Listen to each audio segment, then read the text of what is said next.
Much of raised, Honorable Speaker, sir.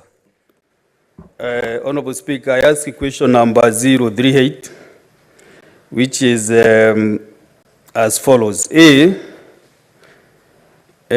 is the status of investigations into the abduction, torture, and execution of Mr. Daniel Mutheni Bernard, who is deceased, alias Sniper, who went missing on 2nd December 2023, and whose mutilated body was found dumped in River Mutonga in Tharaka County on 16th December 2023. And B, could the Cabinet Secretary explain the inordinate delay in conclusion of the scene investigations? And C, the last one, why has there not been regular communication on the status of the investigations in light of the public interest in this matter? Thank you, Honorable Speaker. Honorable CS, welcome back to the Senate. You may now proceed to respond to question number 038.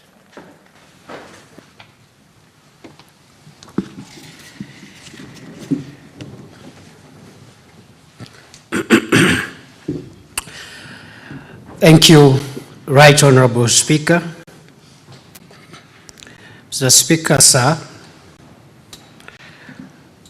with regard to the question by the Senator for Meru County, the Honorable Kathuri Murungi, I state as follows. That the late Daniel Mutheni Bernard, alias Sniper, was a resident of Rikadhi Village, Igembe South Subcounty in Meru County. Until his death, he was a political blogger who criticized the governor of Meru County and her administration. He used his social media platforms to deliver his messages to the governor, the county government of Meru, friends and close relatives of the governor. Mr. Speaker, sir, investigations so far have established that on 2nd December 2023, the deceased was at his home when he received a call from one Vincent Mureithi, alias Supu, who requested to meet with him at Meru Town to attend an alleged meeting with the governor of Meru County to discuss their differences so that the deceased could stop attacking her on social media. Upon arrival at Meru Town, he was abducted and driven to Mutonga River in an area called Chiakariga in Tharaka County. He was killed and his body thrown into River Mutonga at a place called Mutonga Bridge, where that body remained for several days undiscovered. Honorable Speaker, sir, his disappearance was reported at Maoa Police Station by the family members, and investigations commenced immediately. The police file number CR 434-295-2023 was opened. The deceased body was discovered on 6th of December 2023 by a resident of Karikivi area at a place they normally fetch water. That place is called Majarani, and she reported the same to the police station. Police officers from Chiakariga Police Station and DCI from Tharaka South visited the scene, and the unknown deceased body, which had some visible injuries, was retrieved from the river Mutonga on 7th December 2023. The body was taken to Marimanti Level 4 Hospital Mortuary, which is in Tharaka County, where the crime happened, for preservation, awaiting identification and postmortem. Right Honorable Speaker, the relatives to the deceased managed to positively identify the said body as that of their kin Daniel Muthiani Bernard, alias Sniper, on 18th December 2023. And the same day, detectives from the Homicide Investigations Unit in Nairobi took over the investigations from the area police, and this was because of the highly politicized and sectional emotional sentiments that were coming at that time and still are coming until now about the commission of that grievous crime against the deceased. And therefore, we sent a team of detectives from the homicide unit in Nairobi to take it over from the local police authorities in Meru. Mr. Speaker, sir, a post-mortem was conducted by the chief government pathologist, Dr. Johansen Oduor, on 22nd December 2023. And in his opinion, the cause of death was asphyxia due to ligature strangulation. Mr. Speaker, sir, investigations have placed 5 accused persons at the scene of the abduction. Vincent Mureithi Kiremi, Kenneth Murangiri Wantai, Christus Manyara Kiambi, Brian Mwenda, and Boniface Kithinji Njuya. These 5 were together with the deceased from Meru town all the way to Mutonga River, where the body was dumped. Further, samples collected during the post-mortem examination and submitted to the government chemist for analysis indicated that it contained acetamiprid and cyhalothrin, which are systemic insecticides. Kenneth Murangiri Wantai was particularly in constant communication with Vincent Mureithi alias Supu during the time of luring the deceased, the time of abduction, and the time of the disposal of the body. He thereafter met Vincent and the other accused persons at Makutano suburb of Meru County after the execution of the crime. At the close of the investigations, a charge, at least on those 5, investigations have closed on those 5, or were closed on those 5, and a charge of murder contrary to section 203 as read together with section 204 of the Penal Code was recommended against Vincent Mureithi alias Supu, Kenneth Murangiri Wantai alias Tali, Christus Kiambi Manyara alias Chris, Brian Mwenda alias Brayo, and Boniface Kithinji Njiya alias DJ Kaboom. All the 5 accused persons were charged before the High Court at Kiambu in High Court Criminal Case E001 of 2024, and they all pleaded not guilty. They are remanded at Nairobi and Kitengela remand prisons. The case was last mentioned on 23rd of April 2024. The hearing of this case has been set. The hearing dates are 24th, 25th, and 26th. And then the ruling on bail is set on 16th May 2024, which is next week. Honorable Speaker, sir, investigations were commenced immediately the report was made, and from the foregoing, it is not true that there has been delay in investigations. What there has been is that we believe this is a very complicated crime. There could have been other people beyond the 5 who may have been responsible, but we are yet to established any direct or circumstantial evidence so that we can open additional charges for any additional people. But for the 5, Honorable Speaker, we have a watertight murder case against the 5. Mr. Speaker, sir,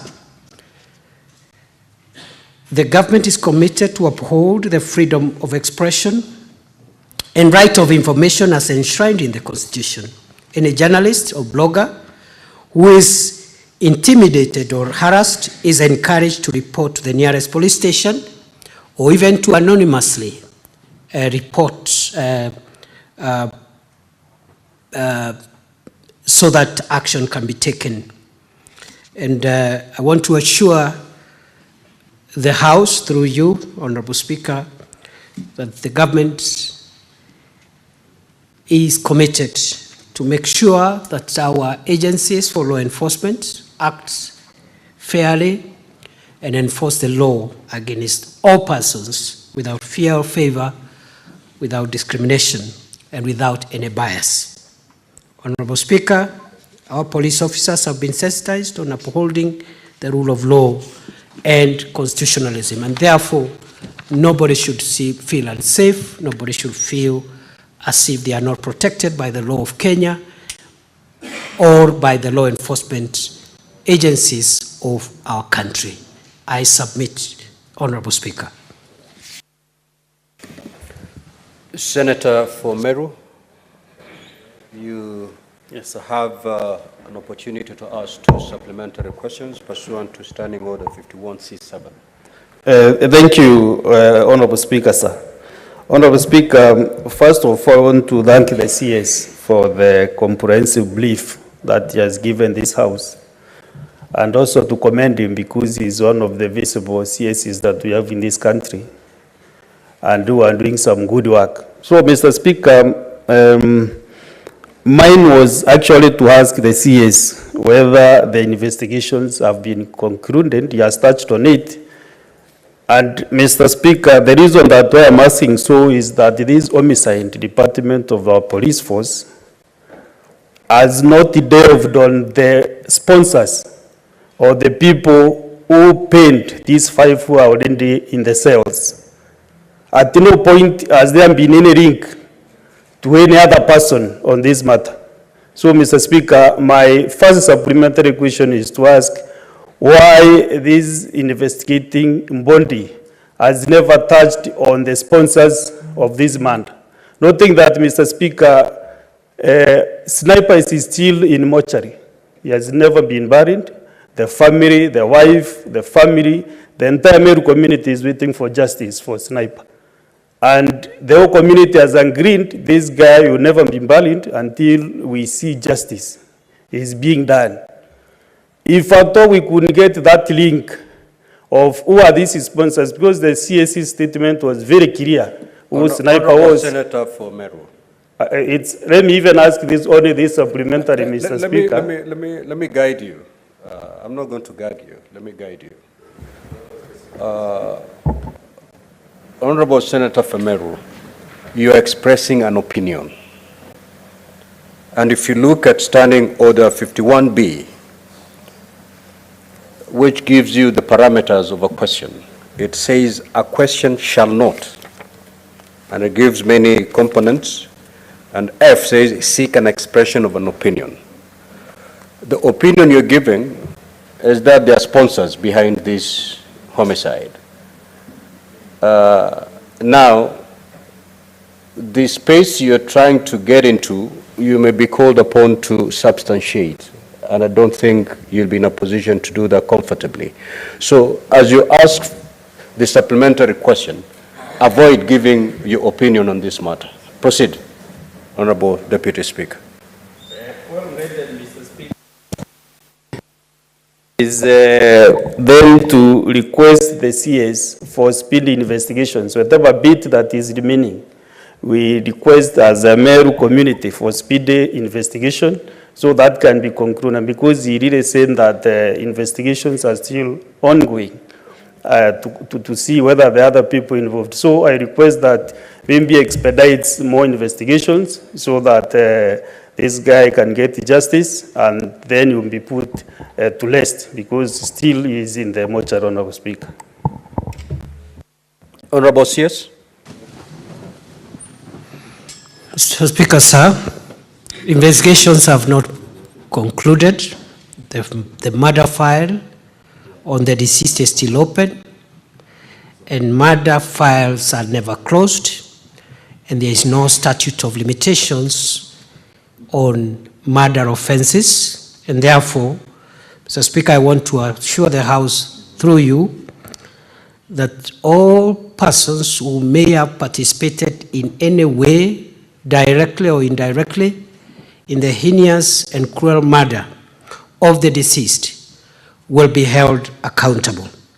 Mr. Speaker, as the Minister responsible for our national security, I want to assure the Senate that the government has full confidence in the work of the Directorate of Criminal Investigations, particularly the inquiry and investigations being carried out by the homicide unit in this particular matter and all the other matters, and therefore there is no cause of alarm.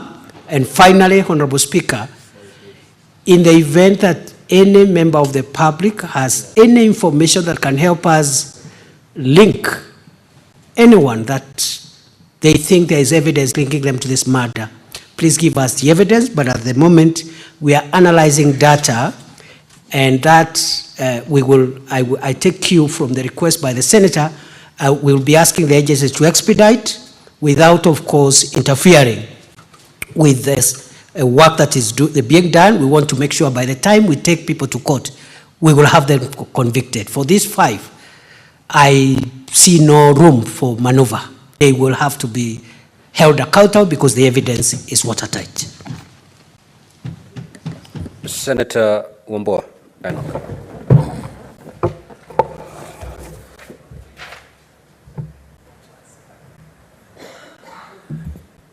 I thank you, Mr. Speaker. Mr. Speaker, I wish the CS and his department well as they try to establish a nexus between this crime and those people that they're saying have not been netted yet. Mr. Speaker, mine is a related question and a request to the CS. The Speaker, you remember yesterday on the floor of this House, I brought the matter of the 7 Kenyans from Kitui who were murdered in a terror attack in Mandera on the 29th of April. The bodies of those Kenyans are lying at City Mortuary, and we have 4 of them admitted at Kenyatta National Hospital. It's a live matter, Mr. Speaker. Maybe the CS may not have the fine details of each of these cases, but just to extract a comment from him on the request that the families are making for reprieve with help in the treatment of those in hospital, the footing of the medical bills, in the making of the arrangements for burial expenses and body reconstruction for those who are blown up to pieces by the blast. All of them, Mr. Speaker, and I mentioned yesterday, they are neighbors of the CS.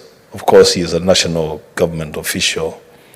They all come from Mwingi West and Mwingi Central constituencies, 7 of them. Can the CS make an undertaking that he will facilitate the taking care of the bills for those people that have been blasted in that bomb? I thank you, Mr. Speaker. Now, Honorable Wambua, that is not a supplementary question. That is a substantive question. And therefore, Honorable CS, if you're in a position to respond to it, you may proceed. If you're not, you don't have to. because it is not a supplementary questions as defined by our standing orders. Honorable CS.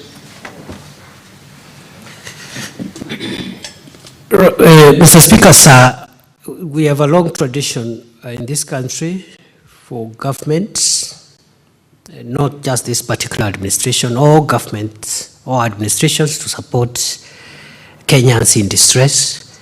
And therefore, although the Senator for Kitui has ambushed me, invoking neighborhood and other true facts, Mr. Speaker, I want to assure the Senator for Kitui, my brother Senator Wambua, that the government will lend a hand of support to our brothers and who are affected by that attack, that unfortunate attack in Mandera on 29th of April, and the Senator is encouraged to get in touch with me this afternoon so that we can avail what government is able to do to support all the affected families. Senator Mutinda Tabitha. Now, a supplementary question must relate to the primary question. Yes.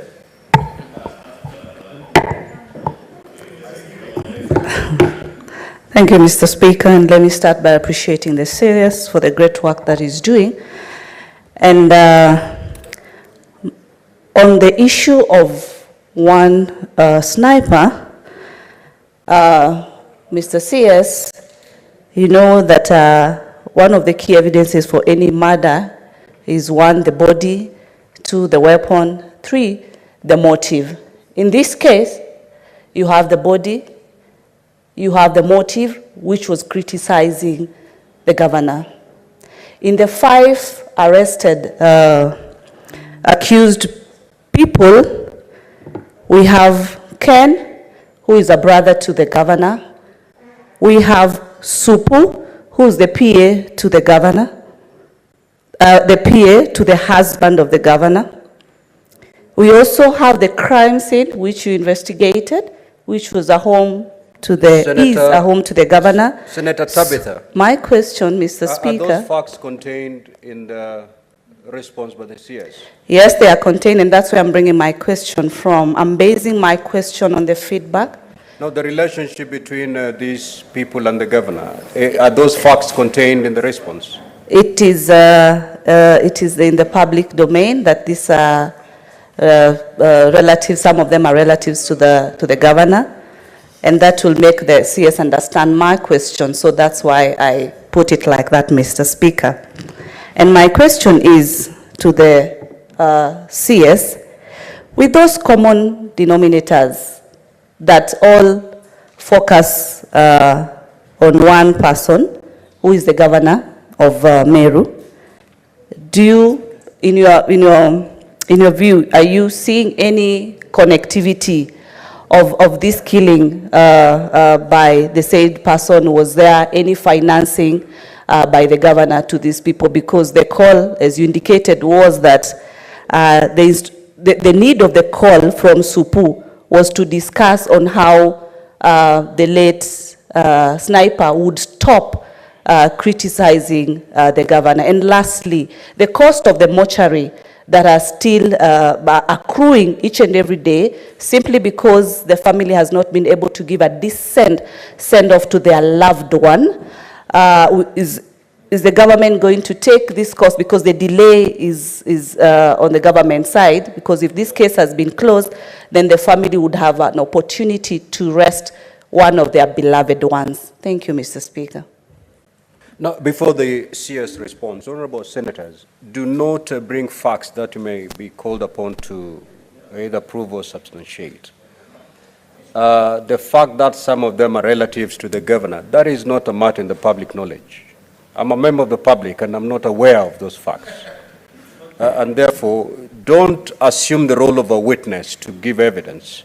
And again, you have to know that this matter is active in court. The reason why I approved this question was because it sought to get a general status of the investigations and what government has put in place to stop this kind of homicide. Beyond that, we will be going deep into the merit and demerits of this case, which I may not allow. Honorable CS, you may proceed to respond to the last limb of the question by Senator Tabitha. Right, Honorable Speaker, thank you for protecting me. Honorable Speaker, the basic principle of criminal law presupposes individual criminal responsibility. So one is connected with a crime as an individual, not through family relationship. And therefore for us, it's not important who is related to who. What is important to the investigators is whoever participated in any way, directly, indirectly, or by being an accessory after the fact, an aider or abettor of the crime will be brought to book. And I want to leave it at that point and appeal that we keep political and other things outside this. It's a purely criminal investigations and justice will be served. Senator Manzo. Thank you, Mr. Speaker. Mr. Speaker, I would like to ask a supplementary question in relation to the delay of decent burial of the deceased.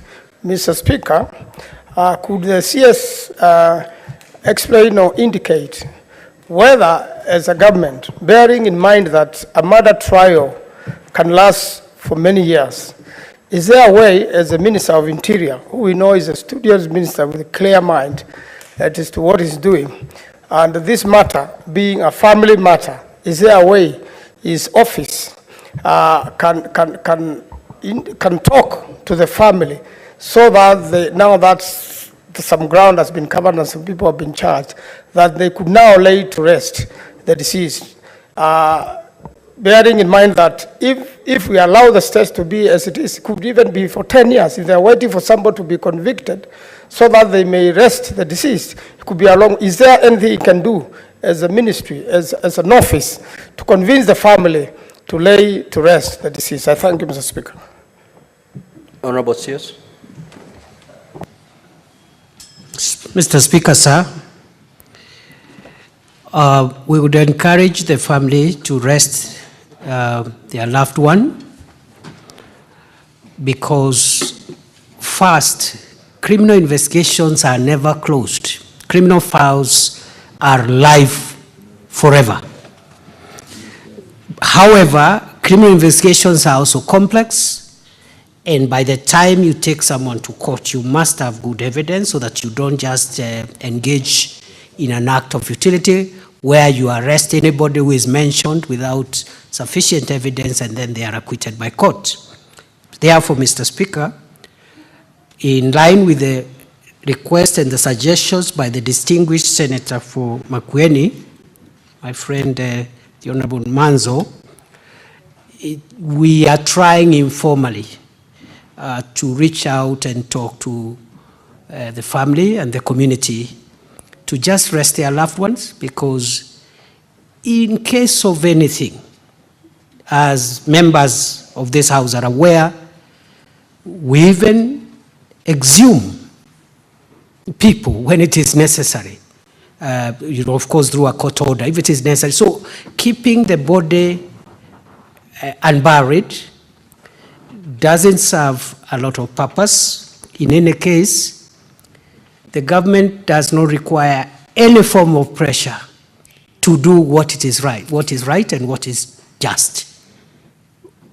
When the victim is buried, when they are not buried, we'll still do what we must. So we will reach out, Honorable Speaker, as suggested, informally, but the decision and discretion lies with the family on when to rest their loved one. Senator Mariam.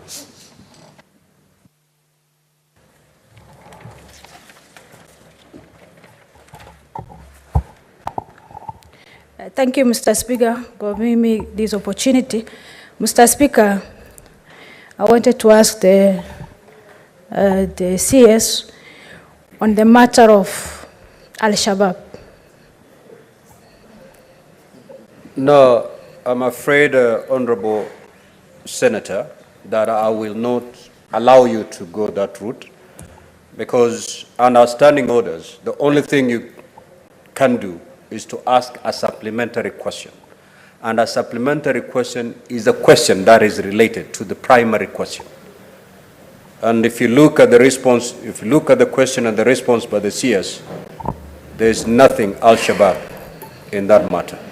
So if you have a burning question on Al-Shabaab, please file it with the clerk. I'll gladly approve it so that the CS can provide a response to it. Mr. Speaker, I stand guided, but mine is related questions, and also the CS is an interior security. He knows what is going on. I know and that. Again, I'm very Mr. much Speaker, aware. I did not say the CS is in charge of agriculture. I'm aware that is in charge of interior. Mr. Speaker, What I'm trying to guide you, if you look at your standing orders just before you, under Standing Order 51C7, A and B, you are allowed to ask a supplementary question. That is a right given to you by the standing orders. However, you're not supposed to ask any question that falls within the sphere of interior. You're supposed to pick a question that flows from the primary question. The question that is before the House as we speak relates to the murder of a blogger. So then pick it from there. Let your supplementary question flow from that. If not, you may take your seat. Mr. Speaker, as you guided, but this is a burning question. Bandera is insecure. File a question with the clerk, and the CS will gladly respond to it. Mr. Speaker, please. Senator Mariam, you're out of order. Take your seat. If you insist, I may ask you to leave the chamber. Please take your seat. Thank you. Senator Osotsi.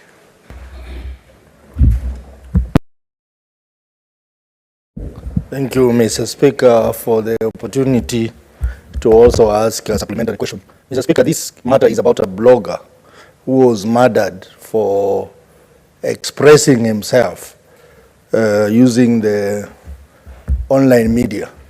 We have had so many cases of this nature, Mr. Speaker, where bloggers have been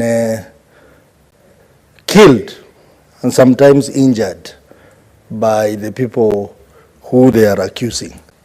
So even as the minister, the CS handles this case of Meru, we would like to know what the ministry has done over numerous other cases of this nature involving bloggers.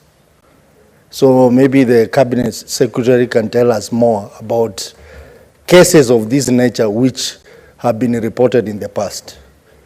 So that, you know, this country is a country of freedom of speech, and we would like to have people expressing themselves in all manner of ways. But if we allow this incident to go on, then we will be curtailing freedom of speech in this country. So can the CS tell us about other cases of this nature which have happened in the past and what the ministry is doing about it? Honorable Osotsi, have you gone through the primary response by the CS, more particularly the last paragraph on page 3?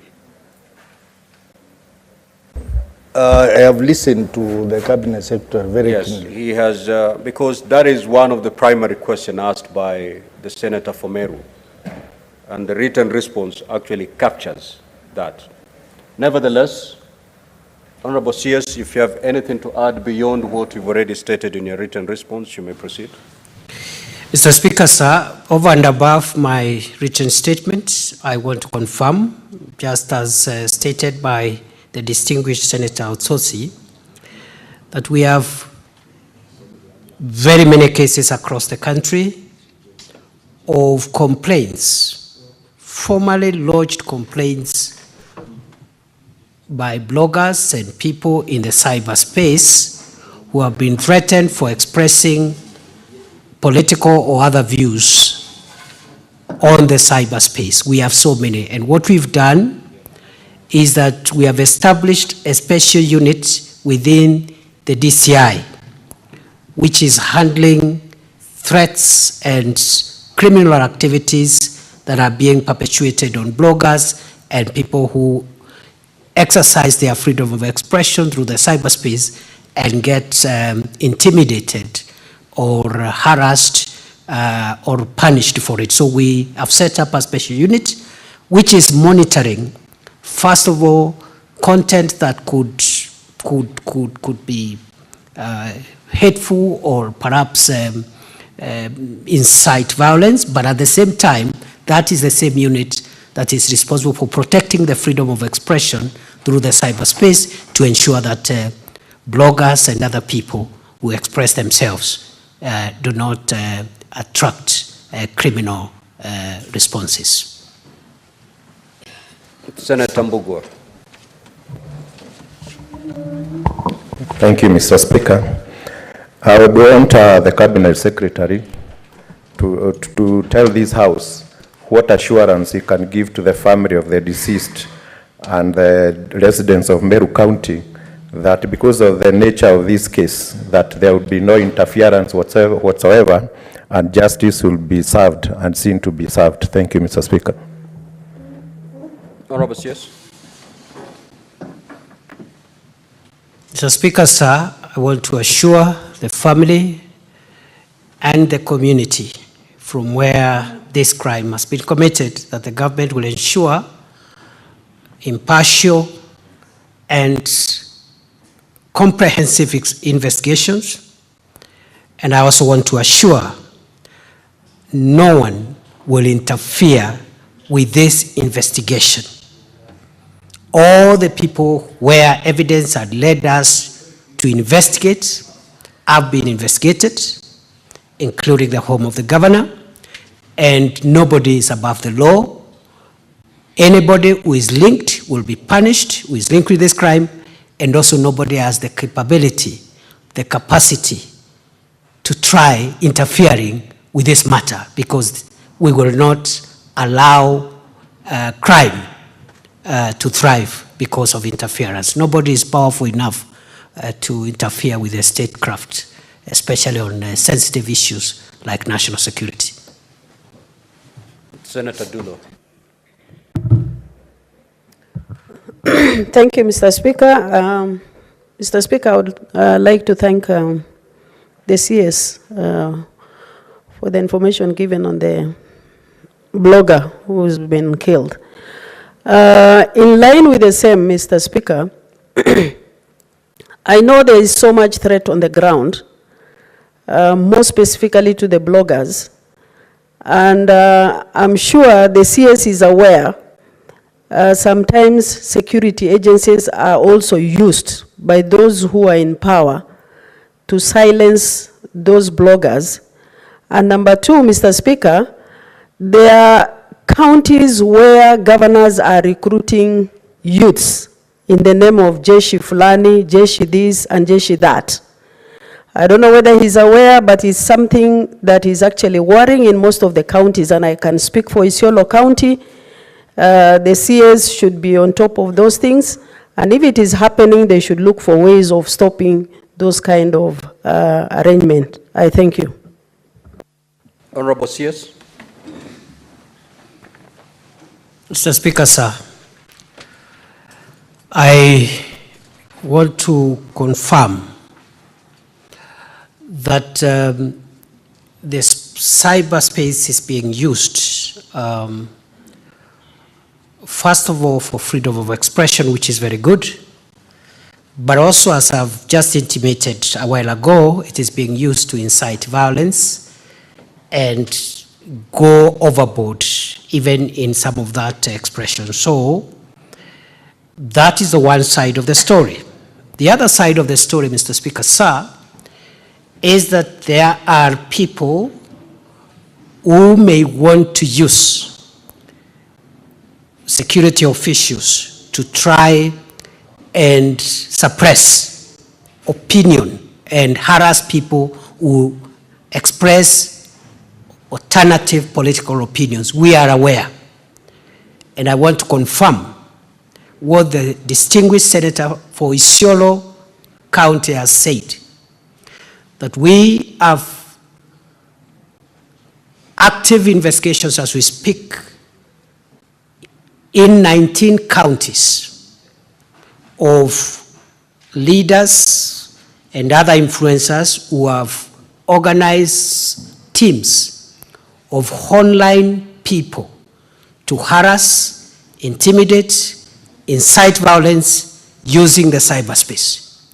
I want to assure the nation that the idea of setting up criminal gangs and groups, either to physically attack people for political or other reason, the idea of organizing groups of criminals to attack opponents and people of a divergent opinion online and propagate violence, we have to deal with that problem before it goes overboard. And therefore, in 19 counties, we are actively investigating groups of both physical and online gangs that are propagating violence in the name of freedom of expression. We will take action on all the actors, whether they are persuaded to support the government or they are in the opposition, because it's a threat to our security as a nation, and we must arrest this matter before it goes out of hand.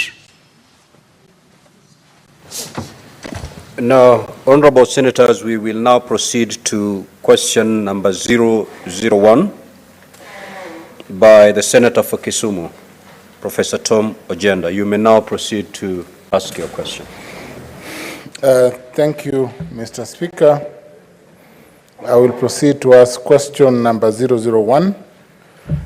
Could the Cabinet Secretary provide a status update on investigations into the intercommunal clashes that occurred in Sondu town in Kisumu County, which lies on the border region of Kericho and Kisumu counties during the demonstrations in June and July 2023? 2, what progress has the government made in the disarmament of armed groups in the town? And C, what measures has the government put in place to provide peaceful coexistence and prevent a recurrence of intercommunal clashes in the town? Thank you, Mr. Speaker. Honorable Sears. Right, Honorable Speaker, sir. In response to the question number 001 by the Senator for Kisumu County, Professor Tom Ojenda, I state as follows: that the conflict in Sondu area along the Kericho-Kisumu border first has been there for a long time intermittently. But the particular episode that is the subject matter of this statement occurred around June and July 2023, and it was caused by two things. First, a boundary dispute between two sub-counties, Soin, Sigoet in Kericho County and Nyakach sub-county in Kisumu County. That town of Sondu, both counties have been claiming are within their respective counties. Secondly, these clashes and violence occurred as or was triggered by revenue collection activities, where both counties, Kericho and Kisumu, wanted to collect revenue, as is in the case with several other neighboring counties across the country. What action has government done?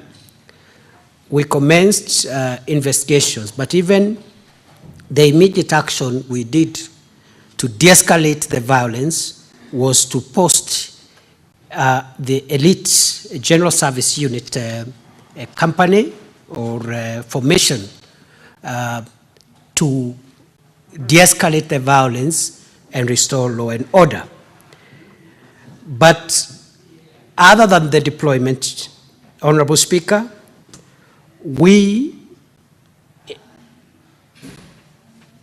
commenced investigations on all the criminals who were responsible for that mayhem, and we opened criminal suits and inquiries in the following cases. Inquest number 3 of 2023, the deceased person, Melzedek Odhiambo. It's pending before court. Inquest number 7/202, Brian Odhiambo Wino, pending under investigations. Number C, inquest number 9 of 202, Nicole Oko, pending under investigations. Number 4, inquest number 9/202, David Otieno, pending under investigations. Inquest number 9 of 203, Colin Sauma, pending under investigations. And inquest number 5 of 202, an arson case, which has also been subject to the inquiry. Further, inquiry case number 10 of 2023, Charles Auma, is pending before the ODPP for directions to prosecute. Right Honorable Speaker, sir,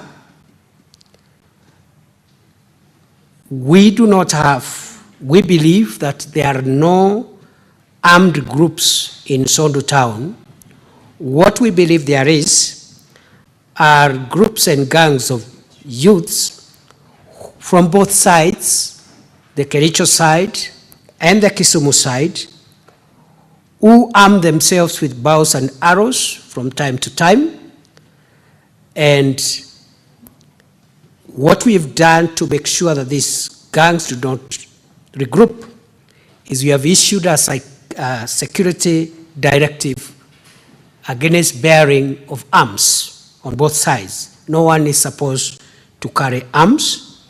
Even as I've said, we have deployed a very, very effective GSU contingent, which has been patrolling that area for close to a year now with a lot of success. Right Honorable Speaker, these are the measures that the government has taken to promote peaceful coexistence in the Sondu town area. First, the deployment of the elite GSU squad, which is already stationed in the area. The officers are conducting a 24-hour patrol within the affected areas. Secondly, we changed the deployment. We did transfers of all police officers from both sides who had served there for a long time, because the evidence was pointing to some of them having been compromised and having been conflicted with the local issues in that area. Thirdly, Right Honorable Speaker, sir, we are encouraging the security teams from the Kericho side and the Kisumu side to carry joint patrols together, so that we make it clear to the residents of that area that security is a national asset, security is a national good, it has nothing to do with boundaries. And therefore, the police, the National Police Service of Kenya, for example, whether they are serving in Kericho or Kisumu, are the National Police Service of the Republic of Kenya. So they are doing joint patrols. So on the Kericho side, the team from Kisumu and the team from Kericho patrolling together. And then occasionally also, on the Kisumu side, the two teams patrolling together. We believe this way will demystify or rather reduce the notion which was there that the police on either side was trying to protect the interest of each side. These are National Police Service officers, and they serve the country equally. Right, Honorable Speaker. Thirdly, we have arrested and prosecuted suspects. The following people or accused persons have been arrested and arraigned before court for cattle theft, because in those skirmishes, there has also been a case of livestock theft, low scale but quite disruptive in that area. The following people have been arrested and taken to court: Festus Chepkwonyi, Charles Kipkemboi, Walter Omolo Ogutu, Gabriel Ombusa Bolo, Barak Omondi, and Pongeso. We have also enhanced the sharing of intelligence among the security agencies and enhanced the collaboration with both state and non-state actors, including peace organization and other organizations in that area who are helping us with peace. The NCIC also, the National Commission National Cohesion and Integration Commission, has also been facilitating communities there to engage with each other, which is also a government initiative. And finally, I want to commend on behalf of the national government the efforts taken by the governors of the two counties recently, the governor of Kericho County, the governor of Kisumu County, by helping communities to talk to each other and make sure that we have long-standing peace in that area. Right, Honorable Speaker, sir, the measures that have been put in place are effective because normalcy has been returned in that area. The schools that had been closed have been reopened, businesses have resumed, and the Sondu open air market is currently operational. I submit. Honorable Senator for Kisumu, pursuant to Standing Order 51C7A, you have yes, Mr. Speaker, to have yes, two supplementary questions. Yes, Mr. Speaker, sir, my supplementary question is on floods that have afflicted the same victims of clashes. I want the CS to tell the House when he intends to visit the flood infested or the flood affected victims of the Sondu clashes. Mr. Speaker, sir, the Subcounty of Nyakach specifically has been afflicted by floods, and the Subcounty of Nyando and Kisumu. We have Kapuothe, we have Nyakach, we have Kabonyo Kanyagwal that has suffered from the backflow of Lake Victoria.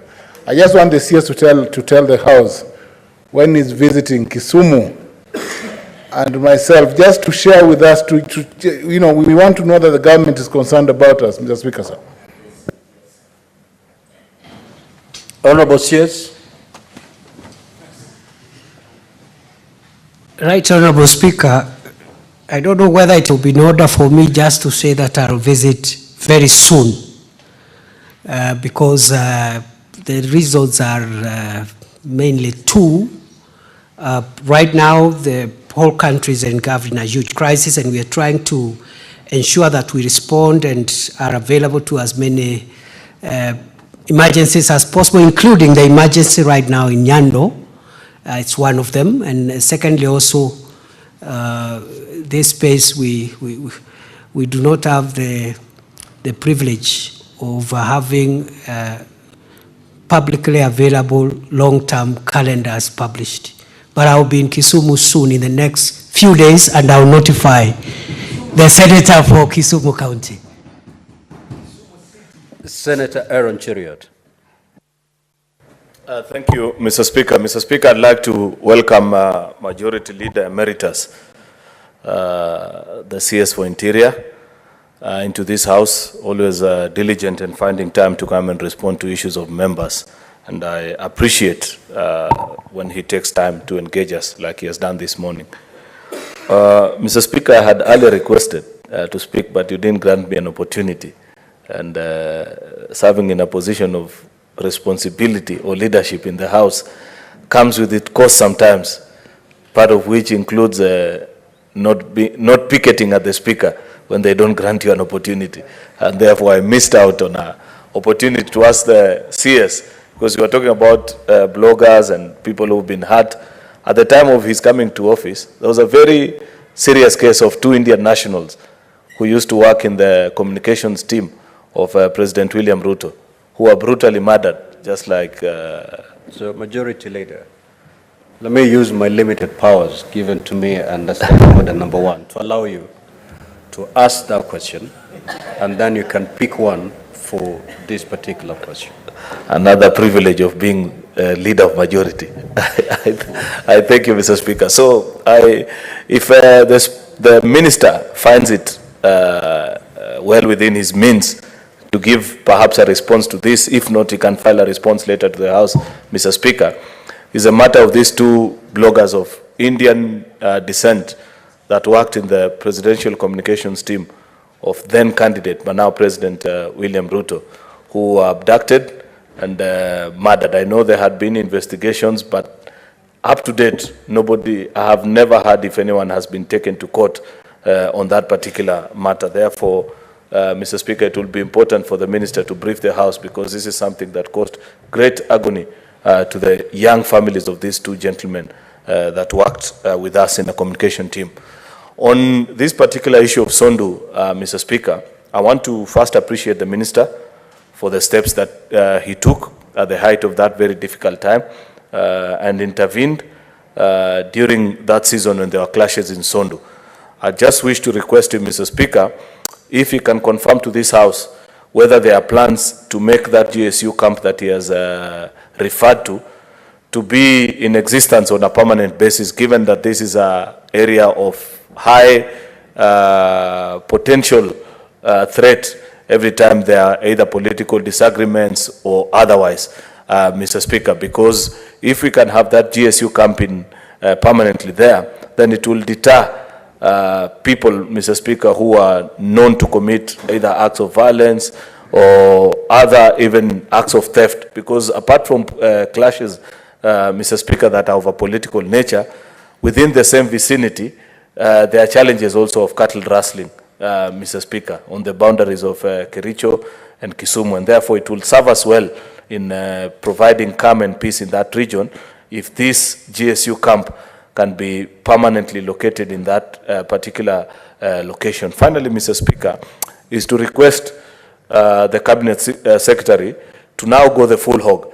Apart from restoring calm militarily, like has been done by use of police, there's need to pacify the area by engaging elders and local leaders, which is a promise he had made to us when he visited that particular time, because one of the issues I know for a fact that continues to cause problems is a market that was built by the county government of Kericho.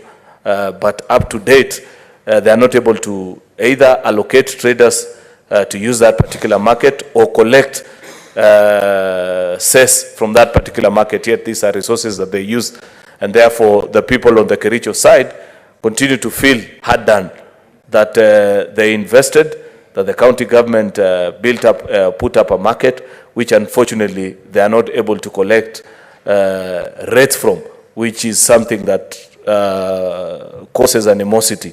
Therefore, Mr. Speaker, I want to find out from the minister if there are plans to now move this conversation on peace beyond just police intervention and get it to the level of community integration now, so that you have either elders together with leaders so that we can commit. I am aware that at least at the county government level, something is being done between, I think, the governor of Kericho and the governor of Kisumu. I saw a press release last week, but we still feel there is need for a deeper understanding and a well-organized interaction between the two communities so that we can bury this challenge for once and for all. I thank you, Mr. Speaker. Thank you for indulging me. Honorable CS. Mr. Speaker, sir, the majority leader has raised two issues in one, and I think he has used the privilege of office to get away and receive the kind of orders and directives he has received under Standing Order 1. I would like to respond as follows. First is is the issue of whether or not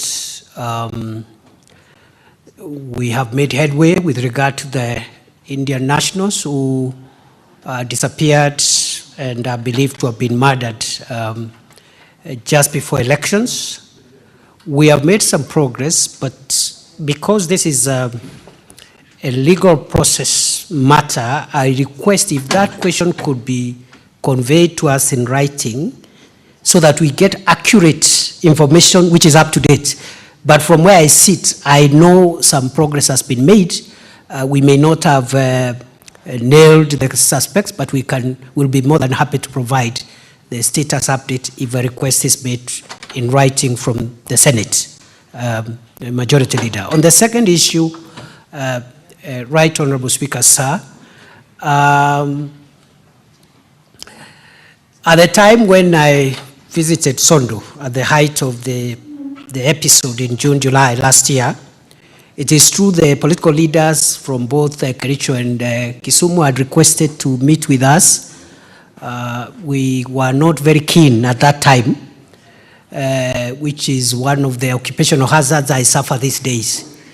That even my very best friends, sometimes I am forced to avoid them at least for a while, especially where, for example, an active security matter is pointing to the direction of either their friends, supporters, etc. And so I avoided my good friend, the Majority Leader, whom I believe is doing a great job in profiling the position of the leadership of the Senate in this House. And I'm sure he will do much better than us who are trying to figure out what this office was all about at the beginning. However, Honorable Speaker, so we avoided political engagement with political actors at that time because evidence was leading us to stay neutral.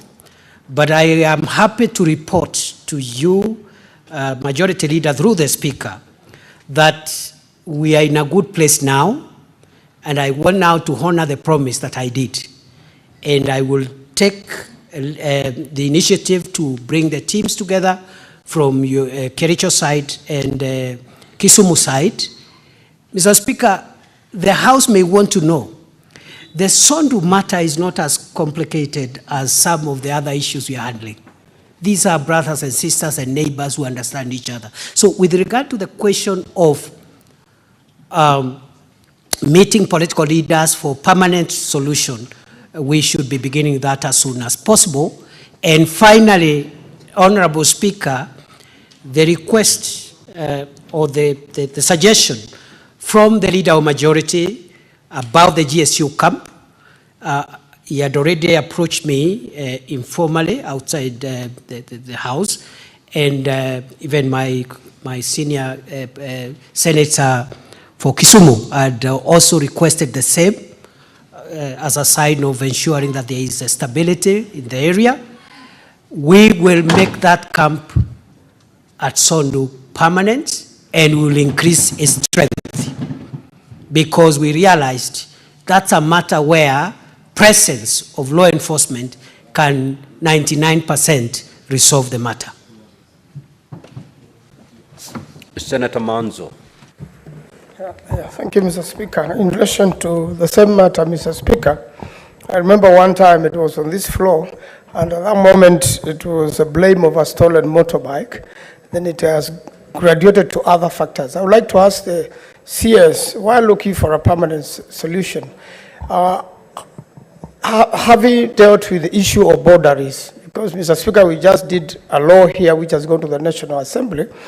What is it going to do in terms of the boundaries of the counties that have been a dispute, and it be one of the factors, there being a market build which by one county, but they cannot collect, any cess or anything out of a dispute, meaning there is still a dispute up to now.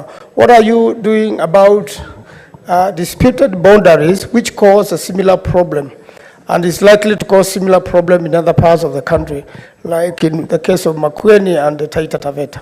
Thank you, Mr. Speaker. Honorable CS.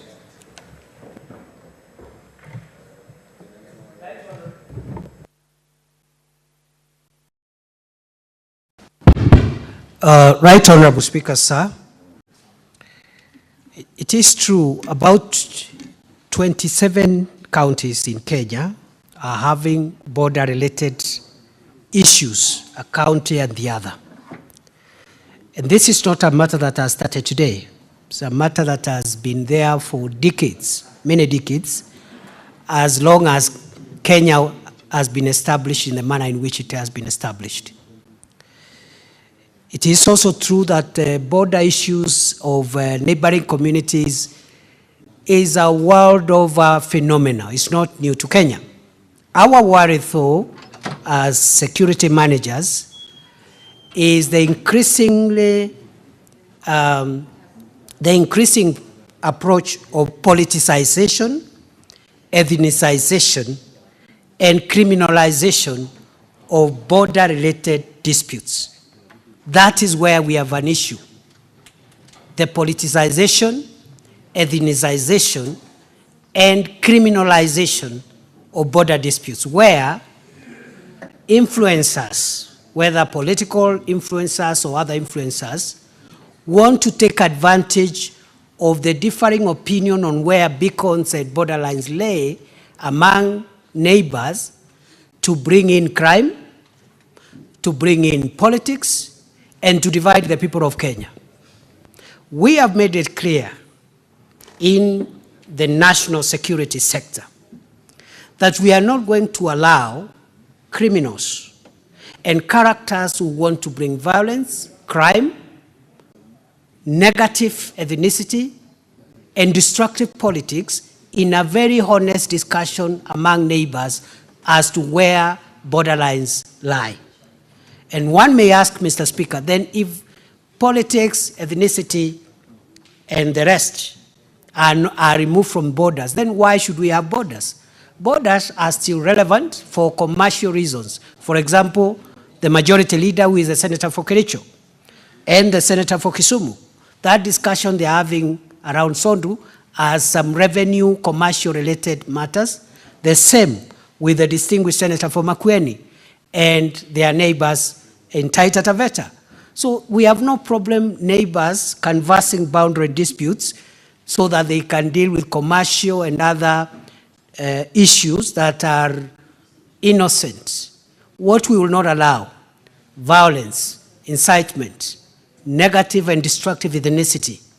And therefore, going forward, we have said all these, because I was asked what plans we have, all these 27 almost counties where there is that discussion among neighboring communities, we are going to facilitate,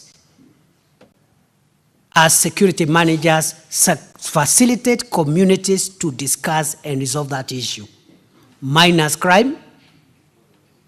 And the first thing we are demanding is that there should be no crime, incitement, or ethnic, and the perpetuation of ethnic anger as a way of canvassing border disputes.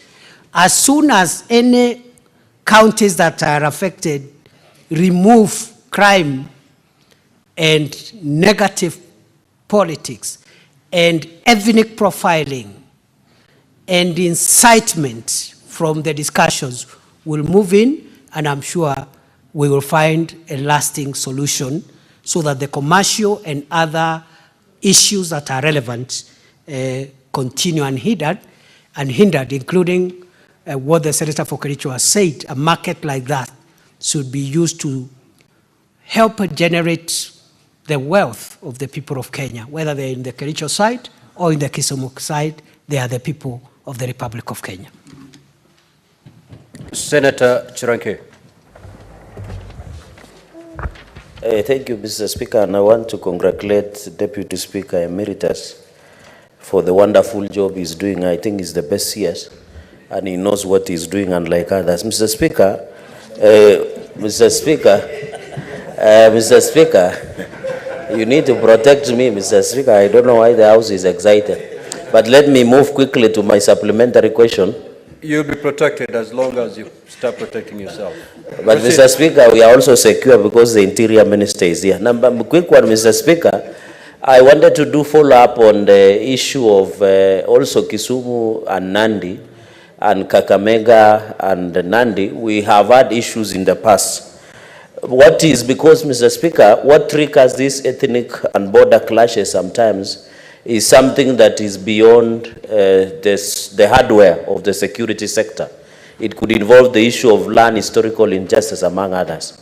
What is the CS doing to work closely with other agencies like National Land Commission, National Cohesion and Integration Commission, among other agencies, Mr. Speaker, to ensure these issues that trigger border clashes along the borders across the country are permanently resolved so that it doesn't need to go with the hardware or software of the securing the sector, Mr. Speaker. I thank you.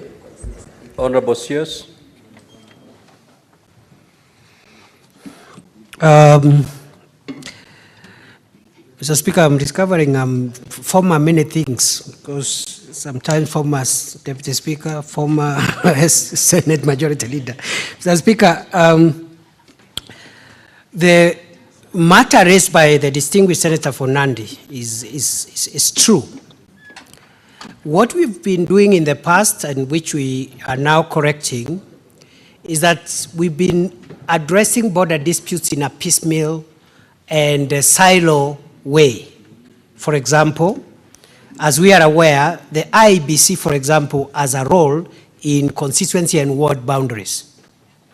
As we are aware also, the Constitution of Kenya provides in Article 188 that boundaries between counties will be determined by a boundaries commission, which in my interpretation is not the IBC. I know at least one case which I brought earlier on in my earlier life as a legal practitioner, challenging that issue. And it was around electoral disputes, 2 counties involved. And the court did say that the IBC deals only with electoral and ward boundaries. But inter-county boundaries is the role of the commission envisaged in Article 188, which is not the IEBC. And I know Senator Emeritus Mutula Kilonzo Jr. Makueni did bring a bill at some point to have this commission established. I don't know how that matter has progressed. Therefore, Honorable Speaker, going forward, we want to make sure that we deal with boundary disputes comprehensively. And since boundaries are emotive, they can lead to a breach of public order, we have determined through our teams, the county security teams across the country, and us in Nairobi, we're going to address each of the cases involved in a multi-agency manner, security-led because of the sensitivity issues, but also bringing on board all other actors, the National Land Commission, the National Cohesion and Integration Commission, and other actors including IBC, but led by our security formations and security management to ensure that we comprehensively deal with those issues. Let me submit as follows as I finish on this matter, Mr. Speaker. If we removed incitement to violence and unnecessarily ethnicizing and politicizing these issues, we will resolve all the 28 inter-county boundaries in this country in a very short period of time. So we will be moving in that direction, and I could be able perhaps to be put to task after 3 months to brief the House and the country where we have started on that program. I submit. Senator Dulo. Thank you, Mr. Speaker. Mr. Speaker, I wanted to raise an intervention along the line of operations where there is conflict. It could be a policy issue or it could be a training issue. Mr. Speaker, I totally agree with operations that are carried in our pastoral areas because it's a matter of concern. But my worry is the manner in which those operations are carried out. For example, 2 weeks ago, there was operation in Isiolo County, in Garmara area and Kulamawe area. Mr. Speaker, those security agencies are destroying properties, especially semi-permanent houses. Women are beaten up, kids are beaten up, and I think, Mr. Speaker, I would request the CS, if there is any way that we can deal with those issues, because those security agencies, they are even taking away animals of innocent people, Mr. Speaker. So, CS. To allow the Honorable CS to respond to 3 questions. And therefore, we'll terminate interventions on question number 001 there and proceed to question number 002 by the Honorable Senator for Tharaka Nithi. Senator Mwenda Gataya Mofire, you may proceed to ask your question. I would also request to know from the CIS Interior what specific measures as the ministry also undertaken to fast track the establishment of offices for all government institutions, including the National Treasury Office within the sub-county. Chakariga. C, could the Cabinet Secretary provide a status update on the construction of a division police headquarters as well as required police stations in the sub-county? D, what other specific measures has the government taken to enhance access to national government services by residents of the said sub-county, which is Chakariga? Thank you, Honorable Speaker.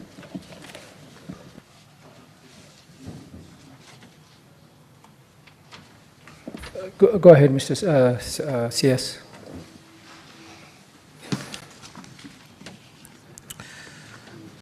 Right Honorable Speaker, sir, in response to the question and statement sought by the Senator for Tharaka Nithi County, I state as follows. Chakariga Subcounty was established and carved out from Tharaka South Subcounty in 2022. It was gazetted in 2022, and a deputy county commissioner was posted at that time to take charge of the sub-county. The sub-county at the moment is functional and operational, but there are some staff who are yet to be posted, and we are working with other ministries who have not posted their, who have not deployed staff to do so in the soonest time possible. And therefore, one of the things that I want to inform the House also at this juncture is that there is need for us to improve the infrastructure so that we can host the pending officers, public officers who are yet to be posted, who are yet to be deployed. We have not had adequate funds, but we have made arrangements in the 2023-2024 financial year to avail funds to expand the infrastructure offices of the sub-county so that the pending officers who have not been posted or deployed are deployed. Honorable Speaker, sir, at the moment, other than the Deputy County Commissioner, the TSC have already posted an officer, so from Nairobi. We in the Ministry of Interior have also posted recently a national registration or the registrar of persons for the sub-county. Also, Other members of the Subcounty Security Committee, including the Subcounty Police Commander, the Intelligence Head, as well as the DCI Head, have also been posted. So the Subcounty is operational, but there are departments of the national government that are yet to post.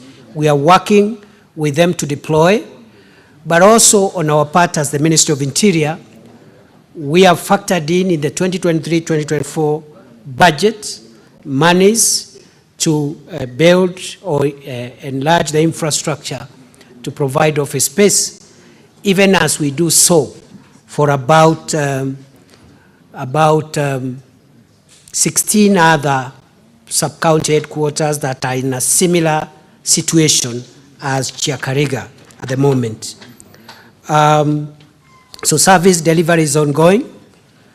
Where certain state departments are yet to post or deploy officers, the officers from the mother sub-county, which is Tharaka South, continue to serve the new sub-county. And that is the case all over the country. The new sub-counties have a gradual separation with their mother sub-counties, and we will do whatever it takes to expedite that process. Before I sit down, Right Honorable Speaker, it is good manners as a public officer to declare that this question is about a sub-county from a county where I come from, and it is good manners to say so. But because I have an obligation before the House, that is the position on this matter. Thank you, CS. Senator Mofai, do you have a supplementary question? Honorable Speaker, I only want to agree with the CS Interior that what he has stated is true. We have seen some senior officers being transferred to Chakariga. We have the TSC, we have the National Registration Officer who is doing very well.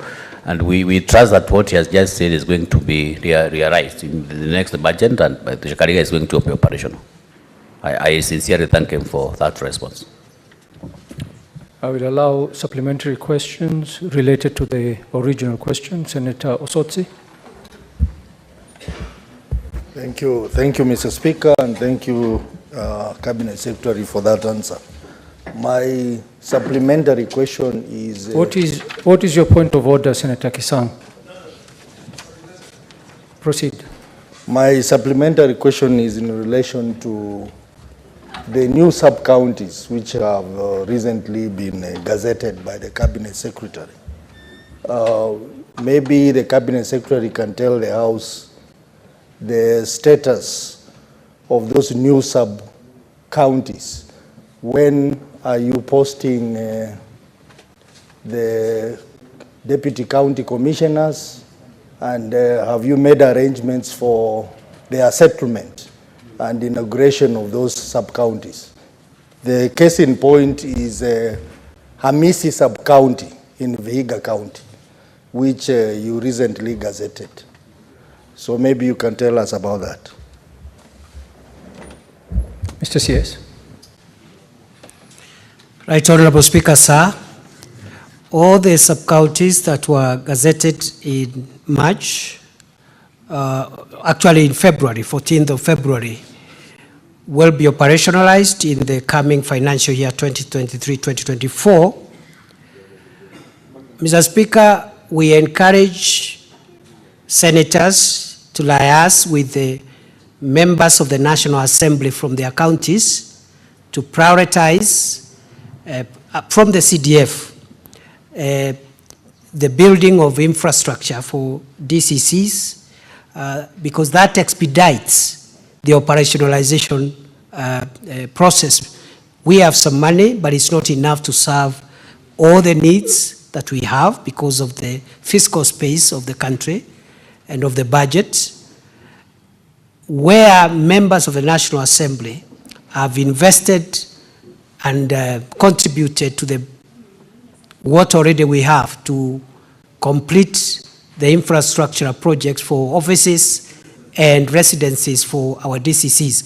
We'll be more than happy to operationalize that even as we look for money for the offices of the other sub-counties. I want to assure this distinguished senator for Vihiga County that Hamisi Sub-County will be operationalized, and we will deploy the Deputy County Commissioner and all departmental heads at the sub-county level within the financial year starting 1st of July 2024. Thank you. Senator William Kisang. Thank you, Honorable Speaker. Honorable Speaker, actually my question was similar to what Osotse was asking, because we have a new sub-county called Keria Valley Sub-County, and because of the security situation along Keria Valley, we expect that the CS to have by now sent that Deputy County Commissioner, the MP Marakwet East, Honorable Kankoko Bowen, put up Assistant County Commissioner's office near Chesongoj, center or town, and we had proposed that the DCC could start from there, as it gives priority to allocate more resources from July to do a proper Deputy County Commissioner's office, Honorable Speaker. And secondly, Honorable Speaker, in the same line, maybe the CS needs to tell us when is he going to operationalize the other units, especially locations and sub-locations that were cassetted 2017 by the late CS Ngaizeri before the elections of 2017. And the last one, Honorable Speaker, is we had requested. Senator Kisang, you're only allowed one supplementary question. Oh, then that's okay. Then, finally, just to congratulate the CS. He's doing a very good job. Thank you very much, Waziri. I know also how you assisted me to be elected as a senator. You've done a good job.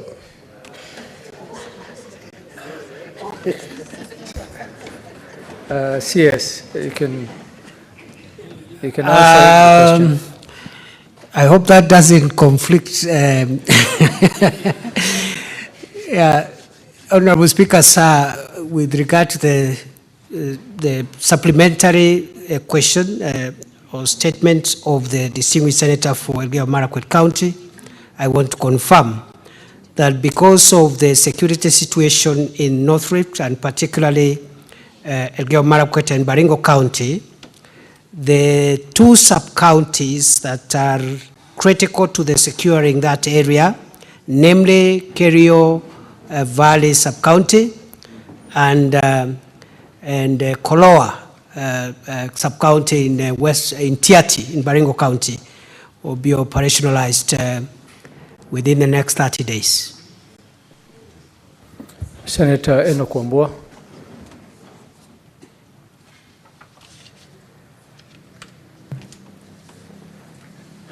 Thank you, Mr. Speaker. I believe this is not going to be another ambush to the CS. But my question is in relation to a matter that the CS knows very well, the matter of the Tharaka-Thagishu sub-county. I say he knows it very well because, Mr. Speaker, the CS was part and parcel of the push to get that sub-county, and it has been operationalized. It has been given a sub-county code. But, Mr. Speaker, the people of Tharaka-Thagishu continue to suffer as though they don't have a sub-county. I say this because in the last recruitment for KDF, they were denied an opportunity to carry out their own recruitment in their own sub-county, even after they have been issued with a sub-county code. And they were forced to move to Mumoni Ward to compete for positions in Mumoni Ward. We tried to raise this matter with the authorities. We were not successful. I am happy, and the people of Tharaka are lucky, that the person who actually pushed the creation of that sub-county is here to respond to that question and give them the assurance that in the coming recruitments, then the people of Tharaka Tagishu will exercise the right of recruitment on account of their own sub-county code. I thank you, Mr. Speaker. Mr. CS. CS, my good neighbor at home, Senator Wambua, is correct. This time he hasn't ambushed me. The only small clarification I want to make again as part of clarifying for ethical reasons. You know, he has said I was part of the people who pushed for this sub-county, and he has forgotten to clarify I did so before I became a cabinet secretary, when I was a politician in active politics. I say so because, again, generally that's where I come from, and I know, of course, it was a deserving case, and we and Senator Wambua were very critical as senators from the two counties, trying to make sure that that area is given an additional sub-county, and I must thank Senator Wambua for the support he gave towards that process as well. At the moment, I'm not allowed to push for anything. I'm allowed to serve Kenya and push Kenya forward as a whole. Mr. Speaker, sir, it is true, just like many sub-counties which have been established, it takes time before all the agencies and departments realize and actualize the need for the autonomy of each sub-county and grant them the fair allocation of their resources, including recruitment, into the public service. And therefore, it's unfortunate that the incident happened. I want to request the Senator for Kitui County and any other senator who are similarly situated in their counties, let us know when there is any agency that is recruiting, you know, and you feel that there is a sub-county which is actually already established and has been given a code and is operational and has not been factored. Because some of the people who prepare those advertisements, some of those public officers, may not be up to date with the recent developments in terms of the creation of new units. Sometimes it's not their fault. And please, let's work together and make sure that we don't have a repeat of that. And I want to assure the Senator for Kitui County, the people of Kitui, and particularly the sub-county of Tharaka Tagishu, that all recruitment for all agencies and ministries and departments or in the public service will factor in this sub-county because it is operational and it's an autonomous sub-county which should be treated as such. The president did visit that sub-county sometimes last year, I think 13th of July or thereabouts, last year 2023. And there is a presidential directive which we are implementing again, we hope we'll implement in the 2023-2024 budget, where we are directed to provide, again, construct the sub-county offices and a resident for the DCC and provide a vehicle for the DCC and other members of the sub-county security committee. I submit. Thank you, Senator Alexander Mundingi. Asante, Bwana Spika. Swali langu ni kwa ujumla. Sijui kama utaniruhusu upande ya security niweze kuuliza, lakini upande ya security, Bwana Spika. Senator Mundingi, swali lazima ihusiane na ile swali ambayo ilikuwa imeulizwa na Senator Mofaya.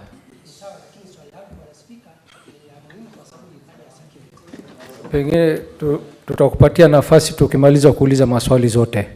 Si saa hizi. Meru, ungeniruhusu tu dakika moja niweze kuuliza swali langu, Bwana Spika. Bwana Spika. Sawa. Bwana Spika, wakati huu juu ya ulinzi, serikali ya Kenya Kwanza inafanya kazi mzuri na pia Bwana Profesa unafanya kazi mzuri, lakini wakati huu mvua inanyesha sana, tungetaka amani, na tumeona viongozi wengi ambaye wale wanaenda kusaidia watu kule vijijini, wengine kama wale walienda Mkuru kwa Jenga na wengine kwa Ruven, wakisema watu wasitoke pahali wamejenga kwa mto, na tunajua wakijenga hapo watashukuru maji. Na kwa sababu ya kuangalia maslahi ya hao watu na kuuliza, kwa sababu ni mchapakazi, kutoka siku hiyo mpaka leo umesukua jukumu gani ya watu kama hao walichosea watu wasiame, ndio tujue aidha wawekwe ndani au mpelekwe kotini, ndio kitu kama hiyo isikuje kutokea tena. Na tunajua hata walitamka matamuzi mabaya wa kusema wengine watu wanalala. Umechukua hatua gani, ama kama unaanza saa hii utakuwa umemaliza wakati gani ndio hao watu wawekwe ndani, ndio tuwe na amani katika serikali ya Kenya Kwanza? Asante Bwana Spika. Waziri, kama ungependa kujibu unaweza jibu. Kama unaona si swali ambayo inahusiana na... It's an ambush, Mr. Speaker, but you know now I am subject to the authority of your directive. Generally, let me submit as follows in response to the matter raised by the distinguished senator for Embu County. We want to encourage the people of Kenya to see the ongoing environmental crisis for what it is and nothing else. Just like all other matters, it's a national crisis. Kenya is paying a huge price for the environmental crisis that we have nothing to do with. It is the pollution and the degradation of the environment, mainly by the big polluters of the world, that is responsible for the devastation we are doing. And today, unfortunately, Mr. Speaker, our country, in our order of national security priorities, the effects of climate change is assuming a very, very crucial and important ranking in those priorities. The people we have lost in the last 1 month in this country are almost 80% of all the people we have lost to terrorism in the last 10 years. That is how serious the climate crisis is. And the rains are not over yet. And therefore, directly to what the Senator for Embu has said, we want to ask leaders, influencers, politicians, and all other people in positions of authority and influence to desist politicizing or even inciting the public, especially when security alerts and security orders have been issued. They are for the public safety. They are not for politics. They are not for other things. And we hope that this is the last time we are going to have people, our people being carried away by raging waters when they are sleeping at home. We have issued directives on recovery of all riparian rivers and other fragile ecosystems. Those are security directives. They are not requests. And any leader who tries to interfere with security operations, we will deal with them the same way we deal with other leaders who threaten our national security. As I have already said, this matter is costing us so much pain, so much death. It's now equivalent to what terrorism, banditry, and other serious crimes are doing to Kenya. The orders that are issued for public safety are mandatory. They are not political. They are not sectarian. They cannot be trivialized by leaders going to inside communities and telling them, stay here until I don't know what happens. Because in the process, you'll endanger the life of a family who will be carried away by the raging floods, and you'll be nowhere to answer when those families are crying. And therefore, I take you, and very soon, in the course of the day, the government will be announcing how we should respond for a long-term basis to confront the climate crisis before it destroys our country. We are already 20% of the GDP, and the resources we have produced have already expenditure to try and mitigate loss of life and property. I submit. Thank you.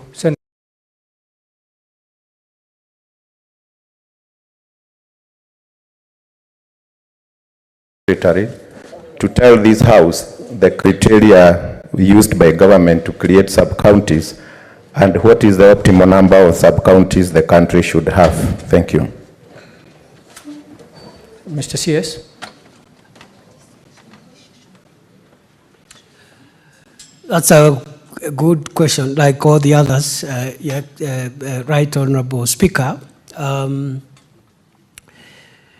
It is important for the country to know through this House that the creation of administrative units is not a whimsical or discretionary activity. It is an activity that is guided by certain parameters.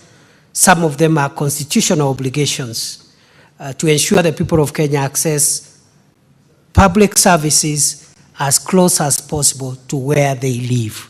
And therefore, one of the parameters that are important first is that the request, we make sure that the request must come from the communities. Number two, we expect that that request must be subjected to public participation as required by our constitution. Any request that doesn't have the support of adequate public participation at the local level, we do not even consider it. We return it back to where it has come from. Number three, of course, we look at other factors, including how easy is it for the affected people to be able to access critical services. And therefore, there are dynamics, there are parameters, and there are objective set of criteria that we use. It is not a whimsical, political, or temperamental activity where we wake up and say, we are creating this unit, we are not creating this unit. And I know on my table, I have on my table a number of deserving cases from very many parts of the country, including, I can see my brother here, the senator for Marsabit County, who is waiting for Eriret Subcounty, and my officers here, you can see already they are aware. We have to create it because that is one of the most needed parts of this country where access to government services is extremely difficult. And Eriret, for your information, is 998 kilometers from where we are seated today.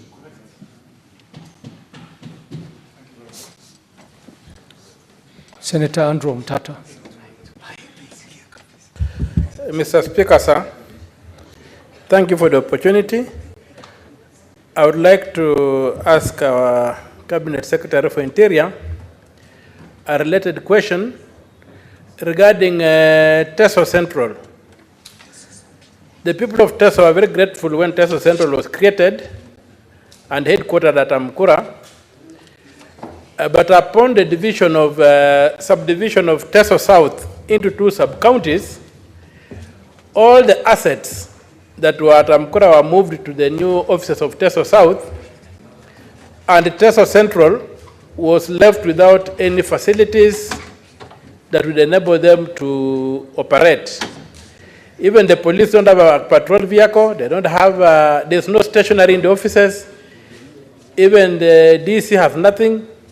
The offices are just bare. So I don't know, Honorable CS, what plans do you have to make sure that Teso Central in Amkura, which the people of Busia are very grateful when you create the Ministry of Interior created, becomes fully functional? Because right now people are not getting the services they deserve. That's my question, Honorable Speaker. Thank you, sir. Mr. CS. Right, Honorable Speaker, sir. It is true what the distinguished senator for Busia County has said. The Teso area generally is one of the areas where additional administrative units have been already provided and will continue to provide more for the reasons which I stated earlier. It is also true that the creation of Teso Central created an asymmetry in terms of infrastructure between Teso South and now Teso Central. We are constrained for budget, but I also want also to inform the distinguished senator for Busia that we are also instructed and in a presidential directive to make sure we reallocate the available finances in our budget in the 2023-2024 financial year to get resources to provide infrastructure so that all the sub-counties have symmetrical infrastructural facilities. And even at lower level, we have operationalized, I think, 2 or 3 divisions. I've been in Teso myself once. I'm going back there next month because we have outstanding work at the divisional level. So I want to ask the distinguished senator of Busia County to be a little patient, and perhaps in the new financial year, we see how we can work together, and hopefully the CDF, which is relevant there, could support us. But either way, we have to create the infrastructural symmetry that is required to make sure that the Teso South Subcounty, Teso North Subcounty, and Teso Central Subcounty have adequate infrastructure to serve the local communities to be able to access government services as is envisaged under our Constitution. I submit. Thank you, CS. Senator Karongo Thango.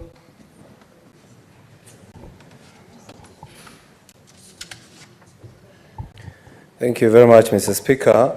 My question to the CS, whom before we started running for this seat, we used to look up to him, you know, we were learning from him, and even now, when he is now in that position, he's still our role model. Mr. Speaker, I'm going direct to the question.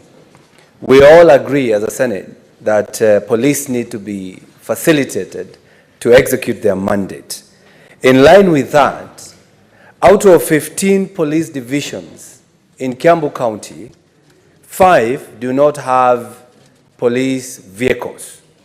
That is Githungorio CPD, Githurayo CPD, Kiambao CPD, Roiro CPD, and Deya OCPD.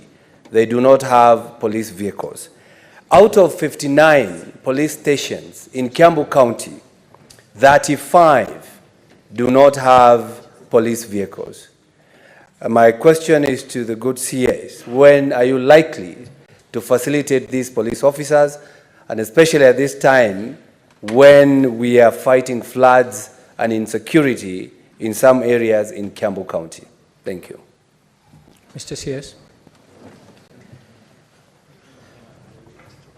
Thank you, Right Honorable Speaker, sir. I think this request or the ask from the distinguished senator for Kiambu County is legitimate. At the moment, Right Honorable Speaker, out of the 1,300 police stations we have in Kenya, about 700 do not have vehicles.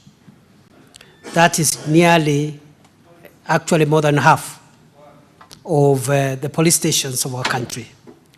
A number of police divisions are also they do not have facilities. And for the last 1 year, we have been engaged as a ministry with the National Treasury so that we can renew and expand the leasing program, which had provided us with space to be able to equip and provide vehicles for our law enforcement officials.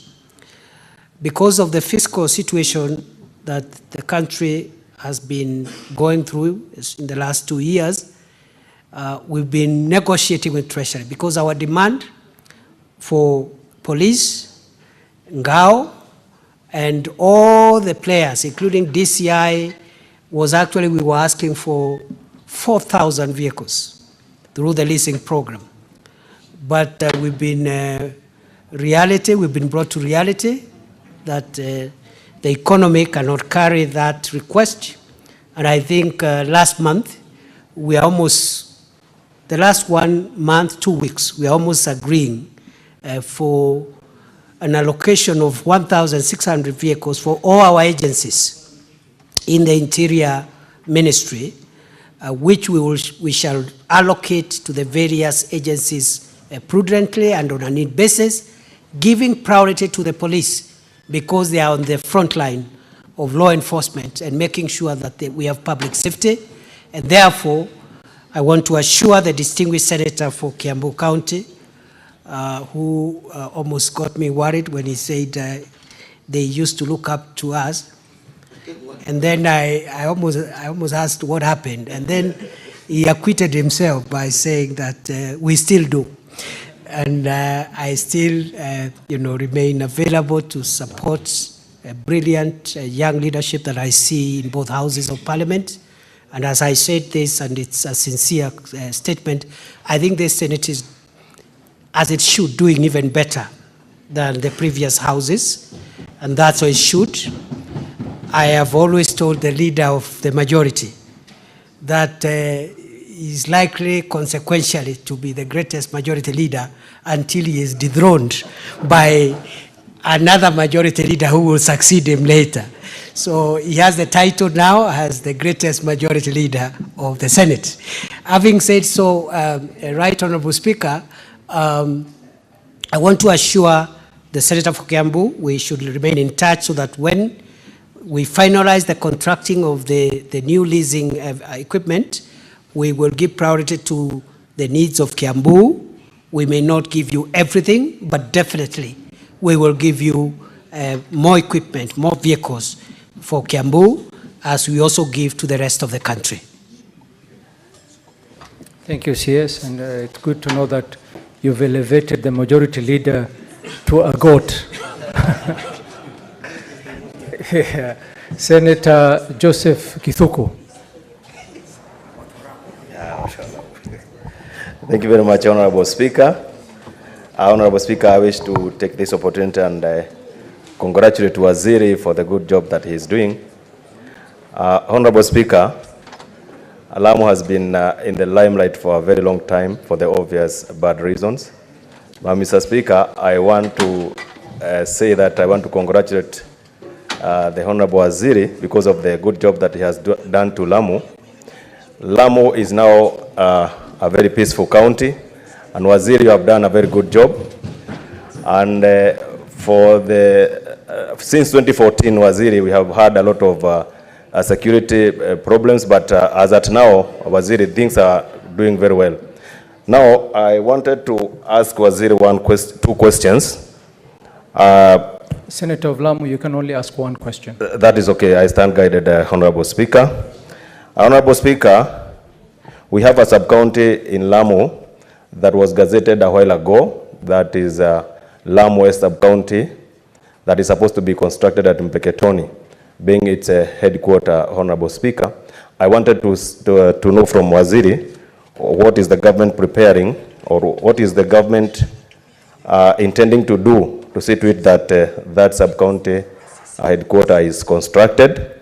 Finally, in relation to that, Honorable Speaker, there are some police stations that were constructed by the current MP through the national government, NCDF, but it is still understaffed. There is no staff as we speak.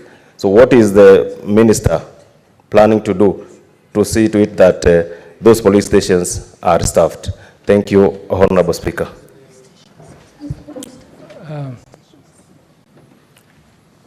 I see a lot of interest in this question, and I'm not sure if we're going to have enough time to take the other two questions that are remaining.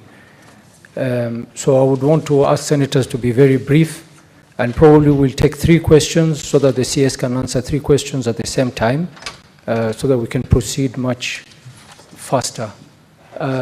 Senator Steve Lelegwe. Thank you, Mr. Speaker. I have one supplementary question to the Cabinet Secretary, and my question is, can the Cabinet Secretary update the House on the timelines for gazetting the next batch of the new administrative units that have met the threshold for upgrade, particularly those that are facing security challenges? Thank you, Mr. Speaker. Senator Oburu Odinga. Thank you, Mr. Speaker. The Waziri is in very familiar territory, having been the Deputy Speaker here. And Mr. Speaker, sir, I just want to ask him about Bondo Subcounty, where there was a gazettement of Usigu division as a sub-county, and it has not been operationalized. Can we know when it will be operationalized, Mr. Speaker, sir? And I don't know, Mr. Speaker, just allow me to mention something on security. Mr. Speaker, there's a market in Bondo constituency called Ndera, which is just opposite Raila Odinga's home. And there is a lot of insecurity, Mr. Speaker. The people are being beaten there, the shops, there are some boys marauding, denying people of their telephones, and the people are crying, Mr. Speaker, because and reports are made to police. And there's a woman who even caught some people on camera, and those people were in police uniforms, Mr. Speaker. And there is nothing which is no action is being taken at all. The market is called Ndera Market, Mr. Speaker. I hope the minister, maybe if he doesn't know anything about it, he could investigate and let us know. But if he knows anything about it, can we know the situation of security there?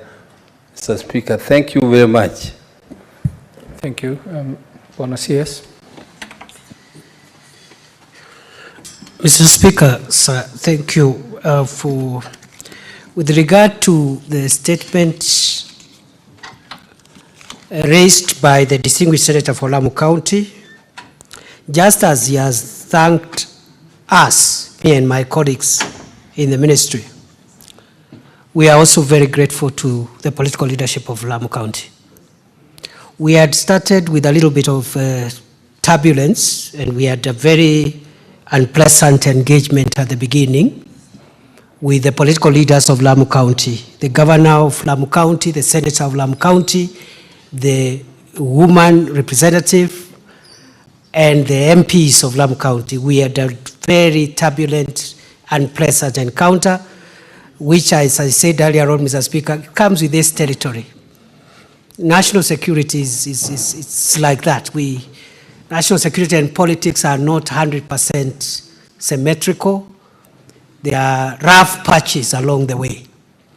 And I can see others here, some of them looking at me, whom we have had some moments. And later on, those moments have gone, and we have the good moments. So I am very grateful to the political leaders of Lamu County.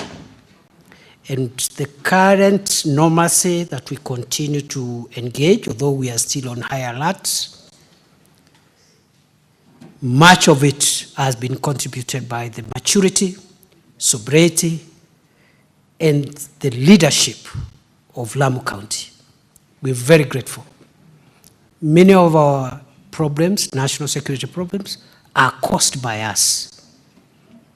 We sometimes take advantage of insecurity. We rope in politics, we rope in religion, we rope in other things, and we complicate a problem which would have been resolved easily. So I'm very grateful for Lamu and many other counties which had issues, and now we are managing them together with their leaders. Honorable Speaker, the government will provide money during the financial year 2023-2024 to start the construction of the offices for the Deputy County Commissioner for Lamu West at Mpeketoni. Honorable Speaker, with regard to staffing of police stations, police posts, and patrol bases within Lamu, I have already asked the Inspector General of the National Police Service to gazette, because for police stations is the IGU gazettes, those facilities after he sends the team to inspect them, so that to make sure they have the basic amenities like the armory and other critical facilities like a cell for men, a cell for women, a cell for children, which now is standard in all our police facilities. As soon as the IG is satisfied with the structural integrity of that space, he will gazette and we will deploy. And we have enough officers in this country, 106,000 police officers for a population of slightly above 50 million. We have enough officers to post to Lamu and to all the other parts of the country that are needed. Right Honorable Speaker, I've also been asked by the distinguished Senator for Samburu County, which is one of the counties that has really experienced very painful moments because of criminal activities and organized crime. I want to respond by saying that yes, there is the process of establishing an additional sub-county and other administrative units in that county is underway. I already engaged the leaders and we agreed on what they needed to do in consultation and of course with the deputy county commissioners and the county commissioner in Samburu, so that the public participation process is impeachable. Once we conclude and gazette, we are not taken to courts over headquarters, over this and that, and the other issues. In any case, the Constitution demands that public participation must be carried out by any public official or any institution that is making a decision. So we will conclude that process. I am hopeful, possibly before the end of the year, we will have another cohort, again, broadly for the country, not just for Samburu County, because our obligation as a nation is to carry everybody along.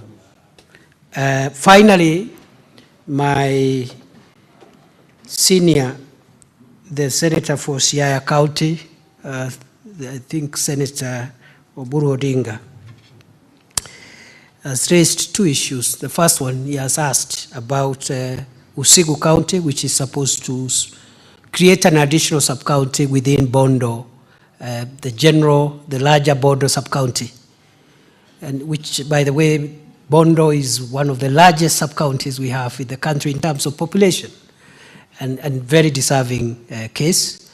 I had scheduled to go and operationalize Usigu sub-county last month when I was doing countrywide tours of various counties for security duties. But I think the member of parliament was away and there was a logistical issue, and I said it's good for all the parties to consult and we will reschedule a date for the operationalization of Usigu anytime that all the parties are ready. You know, normally operationalization of a sub-county is a public event. We like involving all stakeholders, unlike our other security operational tours, which we take without telling anybody.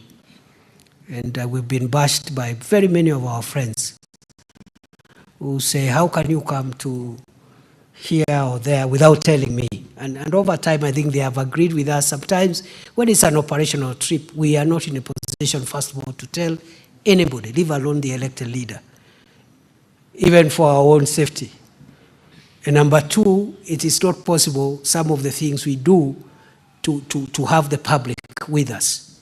But whenever we have an event as security managers that is a community event like operationalizing a sub-county, we make sure we inform everyone and members of the public come so that we are all together.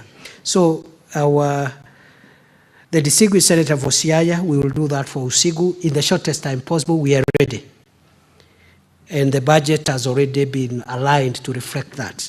Finally, this DIRA issue, I think I have seen one of the reports from my daily security briefs. Every morning we have daily briefs and threat assessment. And I think that general area and also parts of Vihiga and the boundary between Kakamega and Siaya again, there's a lot of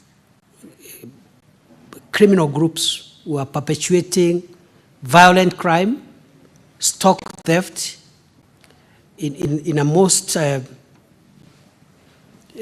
peculiar manner, because there's still one cow, but so many, if you add the cows stolen in that area, within a week, you find that actually it's like 150. But each cow was stolen separately.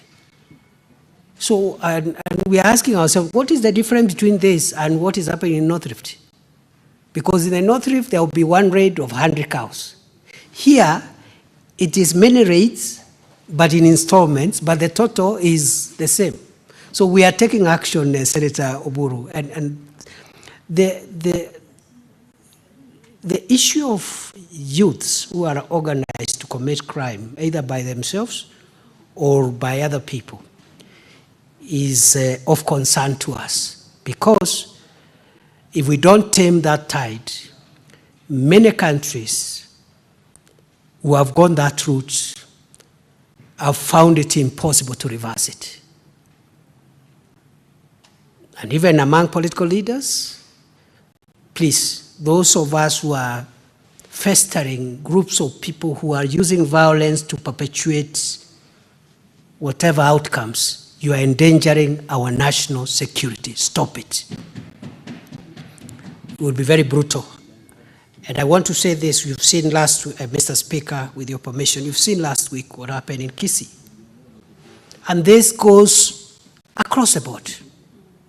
Politicians from the Kenya Kwanza group, politicians from Azimio group, and it's localized there. And each people, with young people there, terrorizing others, disrupting meetings, groupings like those, over a long time, if they fester for a long time, because we have many of those in Busia, in many, many places I don't have time to enumerate. They mutate, then they assume a life of their own. They even overturn their sponsors and become their own institutional arrangements. And that's how countries like Haiti found itself at certain parts of that country under the control of criminals. So we will be very harsh. And here again, there will be nothing political about it. If you are a political leader and you're on the government side and you have a gang of criminals terrorizing your opponents, we will come for you as we come for those boys. If you are on the opposition also, and you have a group of youngsters whom you have given money and drugs and alcohol to terrorize your opponents, even within the opposition, we'll also come for you, and you will not tell us, you will not invoke the usual sentiments that we are being fought because we are in the opposition. So I thought that is a good space as I answer my brother and elder, Senator Oburu, that we are worried about the increase of small pockets of organized groups of criminals inflicting violence on people, but also advancing other objectives, including political objectives. I submit. Thank you, CS. Honorable Senators, I would want to propose that you keep your questions, keep your buttons the way it is. Let's take the remaining two questions from Senator of Turkana and Senator of Tana River.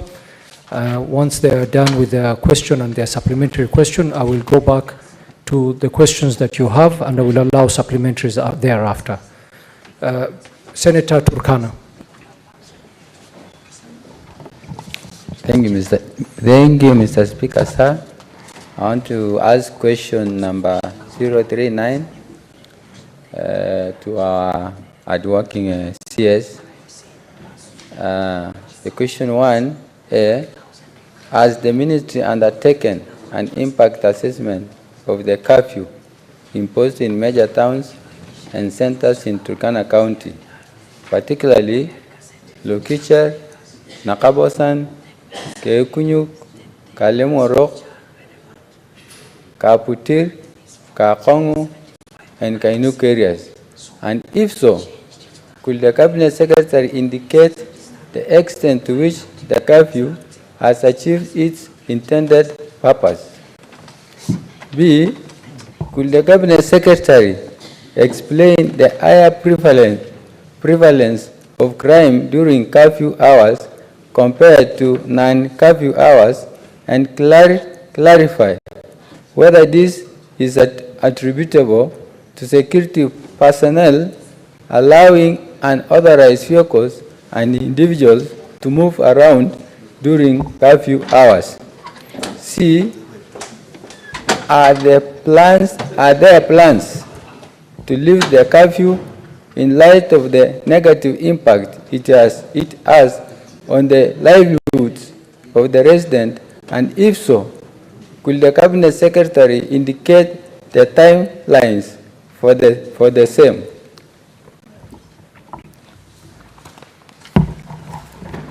D, Mr. Speaker, what alternative measures has the ministry taken to effectively tackle insecurity in the region? And could the Cabinet Secretary also indicate any initiative by the government to strengthen community policing, which is a more sustainable approach? Thank you. Mr. CS. Right Honorable Speaker, sir, in relation to the statements sought by the distinguished senator for Turkana County, I state as follows: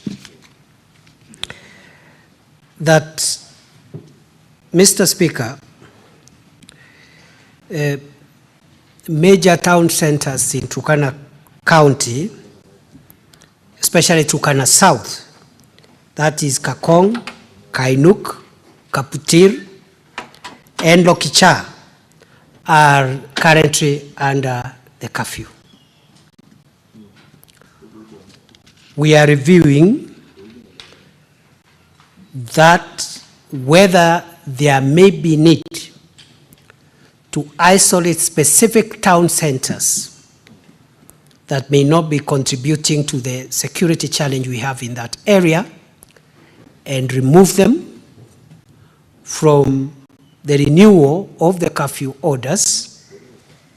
And that assessment has been going on for the last 2 months.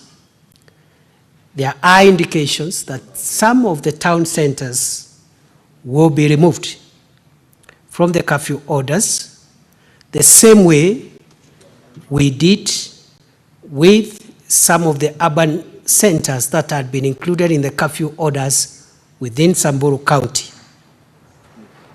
However, Honorable Speaker, the curfew orders in Turkana County and other disturbed or other counties where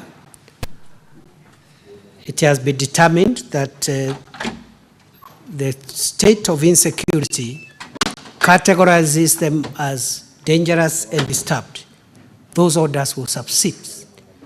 And we have no timelines. We will not say when those orders will expire. Those orders will expire when we are convinced that the current threat has been extinguished.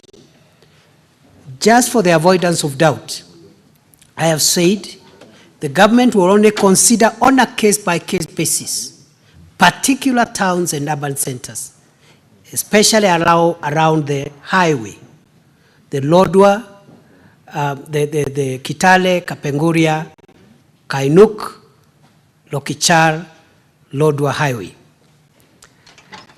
A few of those urban centers may be exempted, but only within the urban center, so that we don't affect commercial activities, which should not be the case. However, the general area still remains volatile.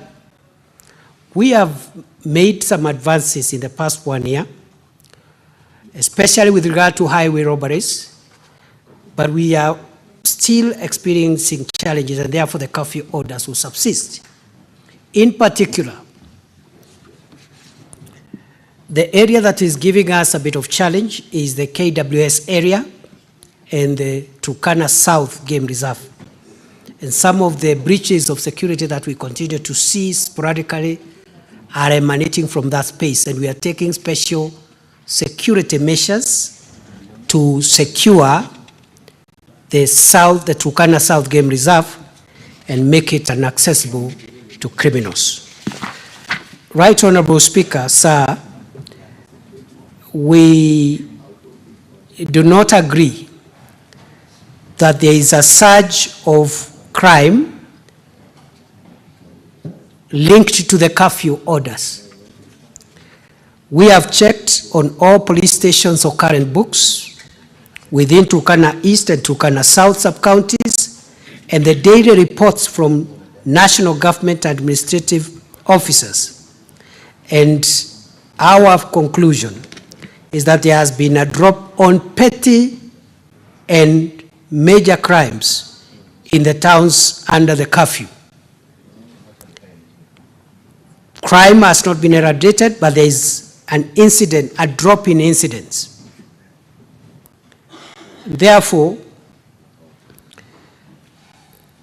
it is also the position of government that only authorized vehicles that are in the schedule to the curfew orders are allowed to operate beyond the curfew hours, because the curfew orders, there is an annexure of listed essential security providers who are exempted from the curfew. And if the distinguished senator for Turkana County has any information of any misconduct on any of our law enforcement officials who might be abusing the curfew orders to permit unauthorized movement of vehicle beyond the curfew hours, we will be happy to get that information even on a confidential basis. Right Honorable Speaker, sir, apart from the ongoing operation, security operation, the government has taken additional measures to address insecurity issues within Turkana County. They include, but are not limited to, the following. First, we are encouraging communities to develop and foster a culture of peace. No amount of security hardware, no amount of hard enforcement can replace the sustainability that comes with community-generated peace-building activities. And therefore, we are encouraging that. We have already changed the security personnel in that general area. I think in the last 2 months, the last posting order, which I did for chairpersons of county security teams, which are normally county commissioners. You have seen the North Rift, we've done some redeployment. The same with county police commanders, the National Intelligence Service coordinators, as well as the DCI coordinators in those counties. We've done some personnel changes to encourage a mix of both the hard enforcement measures, but also peace-building measures, especially through Ngao officers. Number two, and by the way, these changes, we've already seen a bit of improvement after that last personnel deployment changes. Number two, Honorable Speaker, sensitizing the communities to embrace other forms of livelihoods, because a single livelihood approach to life in the form of livestock is what has taken as the route where this problem has persisted. Thirdly, we are discouraging herders from settlements within the Turkana South Game Reserve, because this is where bandits are hiding, pretending to be herders, pretending to be looking for pasture, and the attacks that we have had on the Kitale, Kapenguria, Lokicha, Lodwar Highway. The hideout for these criminals, the planning of the attacks, and the retreat after the attack has always been in the Turkana South Game Reserve, which we want to to clean up through a special security operation and make it inaccessible so that we can have durable peace and security in that area, and especially along that beautiful road that connects our country with our neighboring South Sudan nation. Next, we have continuously increasing the recruitment, training, and deployment of National Police Reservists. Next, we are also increasing the strength of regular and special forces within the security and law enforcement officials. We also are engaging in stakeholder engagement, and increasingly now, as we continue towards stabilizing the insecurity incidents, we want to bring in other stakeholders to support what the security agencies are doing, including civil society. We want to bring in religious organizations, political leaders, and so forth and so on. And once more, I am very proud to the political leadership of Turkana County and the political leadership of West Pokot County. Again, about a year ago, we had a very turbulent patch in terms of our relationship as security managers and themselves as elected leaders, but it's now healing because the issues that were dividing us have been addressed, and there is a lot of support that I'm getting from political leaders from West Pokot and from political leaders in Turkana County. And therefore, Honorable Speaker, I submit. Thank you, CS. Senator Turkana, do you have a supplementary question? Mr. Speaker, sir, I want to thank the CS for what he has submitted. It is true, the security officers in Kainuk, Turkana South and Turkana East are doing good work. But, Mr. Speaker, maybe I wanted to inform the CS that the officers at Turkana South who are securing the A1 road have a biggest challenge. When they want to face the bandits or the highway robbers, the highway robbers hide themselves in the bushes, which is the feeder roads. There are feeder roads from Kainuk to Loyapat. There are feeder roads from Wildlife to Kakongo.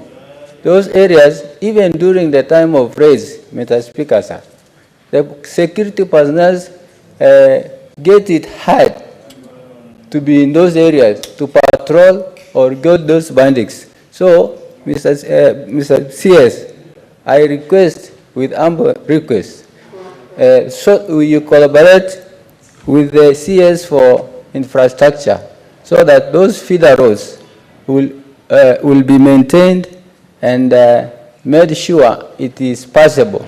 Because even recently there was a raid and the KDF used the drones.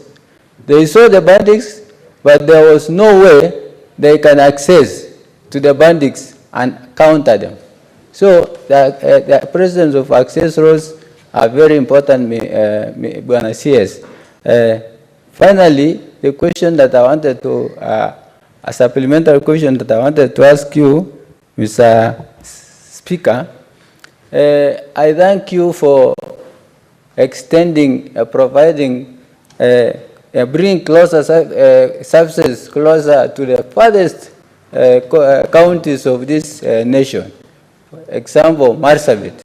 I was in Inderet, and I saw people who are almost 4,000 without IDs.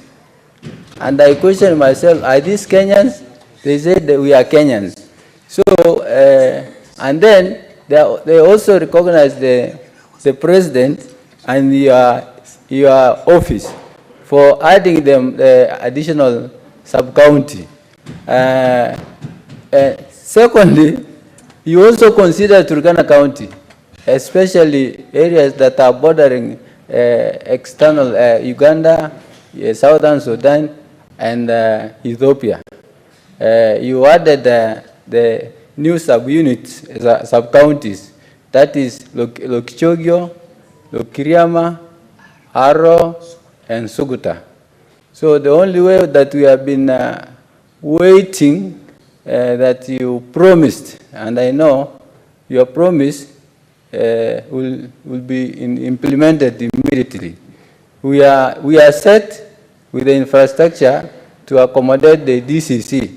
So the Suguta sub-county and the Aro sub-county, I would like you maybe to clear, when are you coming to operationalize those sub-counties? Thank you.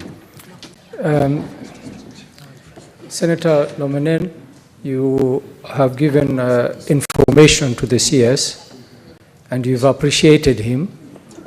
I did not hear a question in your long summary. It's okay. I think the only question the CS would answer is when would you operationalize the sub-counties? Yes. And let's keep it brief, Bwana CS, so that we can move to the next question. Okay. Right, Honorable Speaker. I'll be brief, but also the distinguished senator for Turkana has asked about security roads in the area between Kakong, KWS, and Kainuk. And I want to assure him, between the local member of parliament and because of CDF, the CS for transport and roads, and ourselves, it is on our priority list to have those security roads maintained as soon as the rains subside. Secondly and lastly is on the sub-counties. Out of the 4 sub-counties that had been gazetted but were not operational, I have already presided over the operationalization of Lokichogio. However, 3 more remain, and which are Aro, Mr. Speaker, there is a disagreement at the community level involving even the elected leaders. The members of parliament, the governor, the community is not giving us a concurrence on where the headquarters will be. And those are some of the things that delay. And because it's a facility to serve the public, we are not in a hurry either to take sides or take a decision contrary to where the majority of the people want it to be, as opposed to individual leaders. So we are waiting for the conclusion of public participation and engagement for Aro, and immediately that matter is resolved, we will operationalize it. As the distinguished senator for Turkana has said, the word of the minister is his bond. But also above the promise of the minister is also under presidential directive. So there is a double weight on me. First of all, my own weight, and then some other bigger weight, which is pushing me to make sure as soon as possible the people of Turkana and all the other counties that are similarly situated have operational units. Then finally, Mr. Speaker, sir, we have 2 other sub-counties in that county. One is Lokiriama. The problem why we have delayed a little bit with Lokiriama is the infrastructure, at least to house the DCC and a few heads of department. We are working on it. And finally, Suguta. Suguta is ready. Suguta is ready. As soon as the rains subside, I'd actually scheduled to do it, but the rains began. The rainy season commenced before I could actualize that. So as soon as the floods and the rains, the current rains subside, we'll operationalize Suguta. I submit. Thank you, CS. Question number 43 by Senator of Tana River.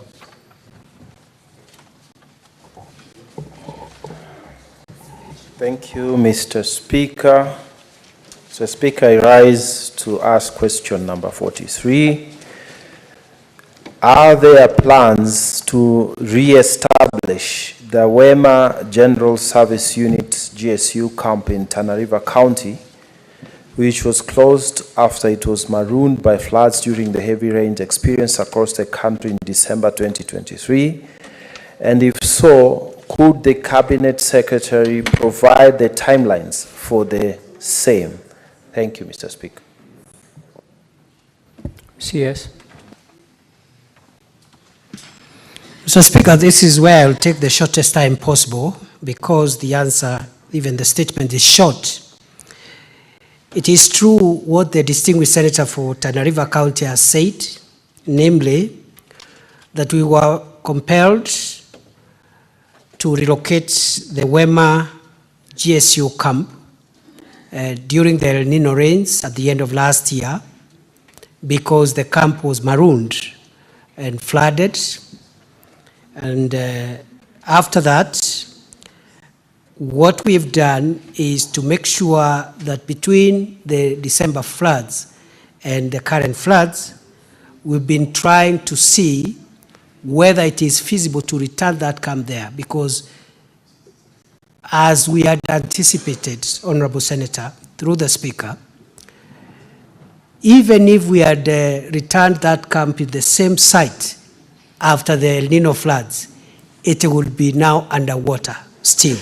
So it is good we had the 2 seasons just to figure out whether what happened in December was temporary or is likely to be repeated every other rainy season.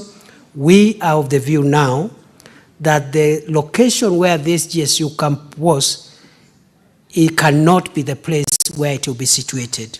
And therefore, to answer the question by the distinguished Senator Danson Mungatana, I want to commit that the government will re-establish the Wema GSU camp, but in an alternative site, which has already been identified. And that site, that place, the new site, is Kulesa, is somewhere in Kulesa village, Maziwa sublocation, Salama location, Tana Delta subcounty. That area has been identified by our security committee in Tana River in liaison with the community there. And please, once again, because we don't want to have push and pull on security measures, the elected leaders there, to whom I am very grateful, like I am to all the other leaders, I have received as the security minister utmost cooperation from the leaders of Tana River County. I urge them and implore them, in case there are any issues on the site that we have identified, let us know in good time. But as soon as the current rains subside, which should be in another 1 month or so, we shall return the GSU camp and put it in a new location and also increase the strength in terms of the number of officers we'll deploy there. Senator Turkana, do you have, Senator Tana River, do you have a supplementary question? Thank you, Mr. Speaker. Bwana Speaker, mimi ninamshukuru sana waziri wetu wa usalama kwa kazi anayofanya Kenya na pia haswa kwa kazi anayofanya Tana River.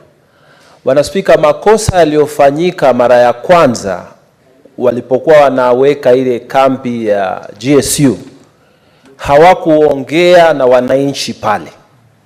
Walienda wakatafuta mahali, watu wa security peke yao, na wakaweka mahali. Lakini nashukuru kwa sababu sasa amesema ya kwamba wameongea na wananchi, na kweli Kulesa village iko juu, na wakiweka hapo hatutapata hasara ya kuzama tena kwa hiyo kambi ya GSU. Asante sana Bwana Waziri. Kitu ambacho umesahau ni kujibu sehemu ile yaliyouliza kwamba pengine ni lini ambayo unakisia tutaregesha ile kambi ya GSU, kwa sababu sehemu ile we waziri unajua haiko mbali sana na msitu wa Boni ambao uko na mushkil kila wakati. Kwa hivyo ungetupatia huo muda tungeshukuru. Swali langu la pili na la mwisho, Bwana Spika, ni tena kuhusiana na usalama wa sehemu hiyo. Tunashukuru sana kwamba Bwana Spika, waziri alitupatia subcounty mpya, na hiyo subcounty inaitwa subcounty ya Tarasa. Na Bwana Spika, waziri aligazeti hiyo subcounty, lakini hakutupatia headquarters, hakugazeti headquarters.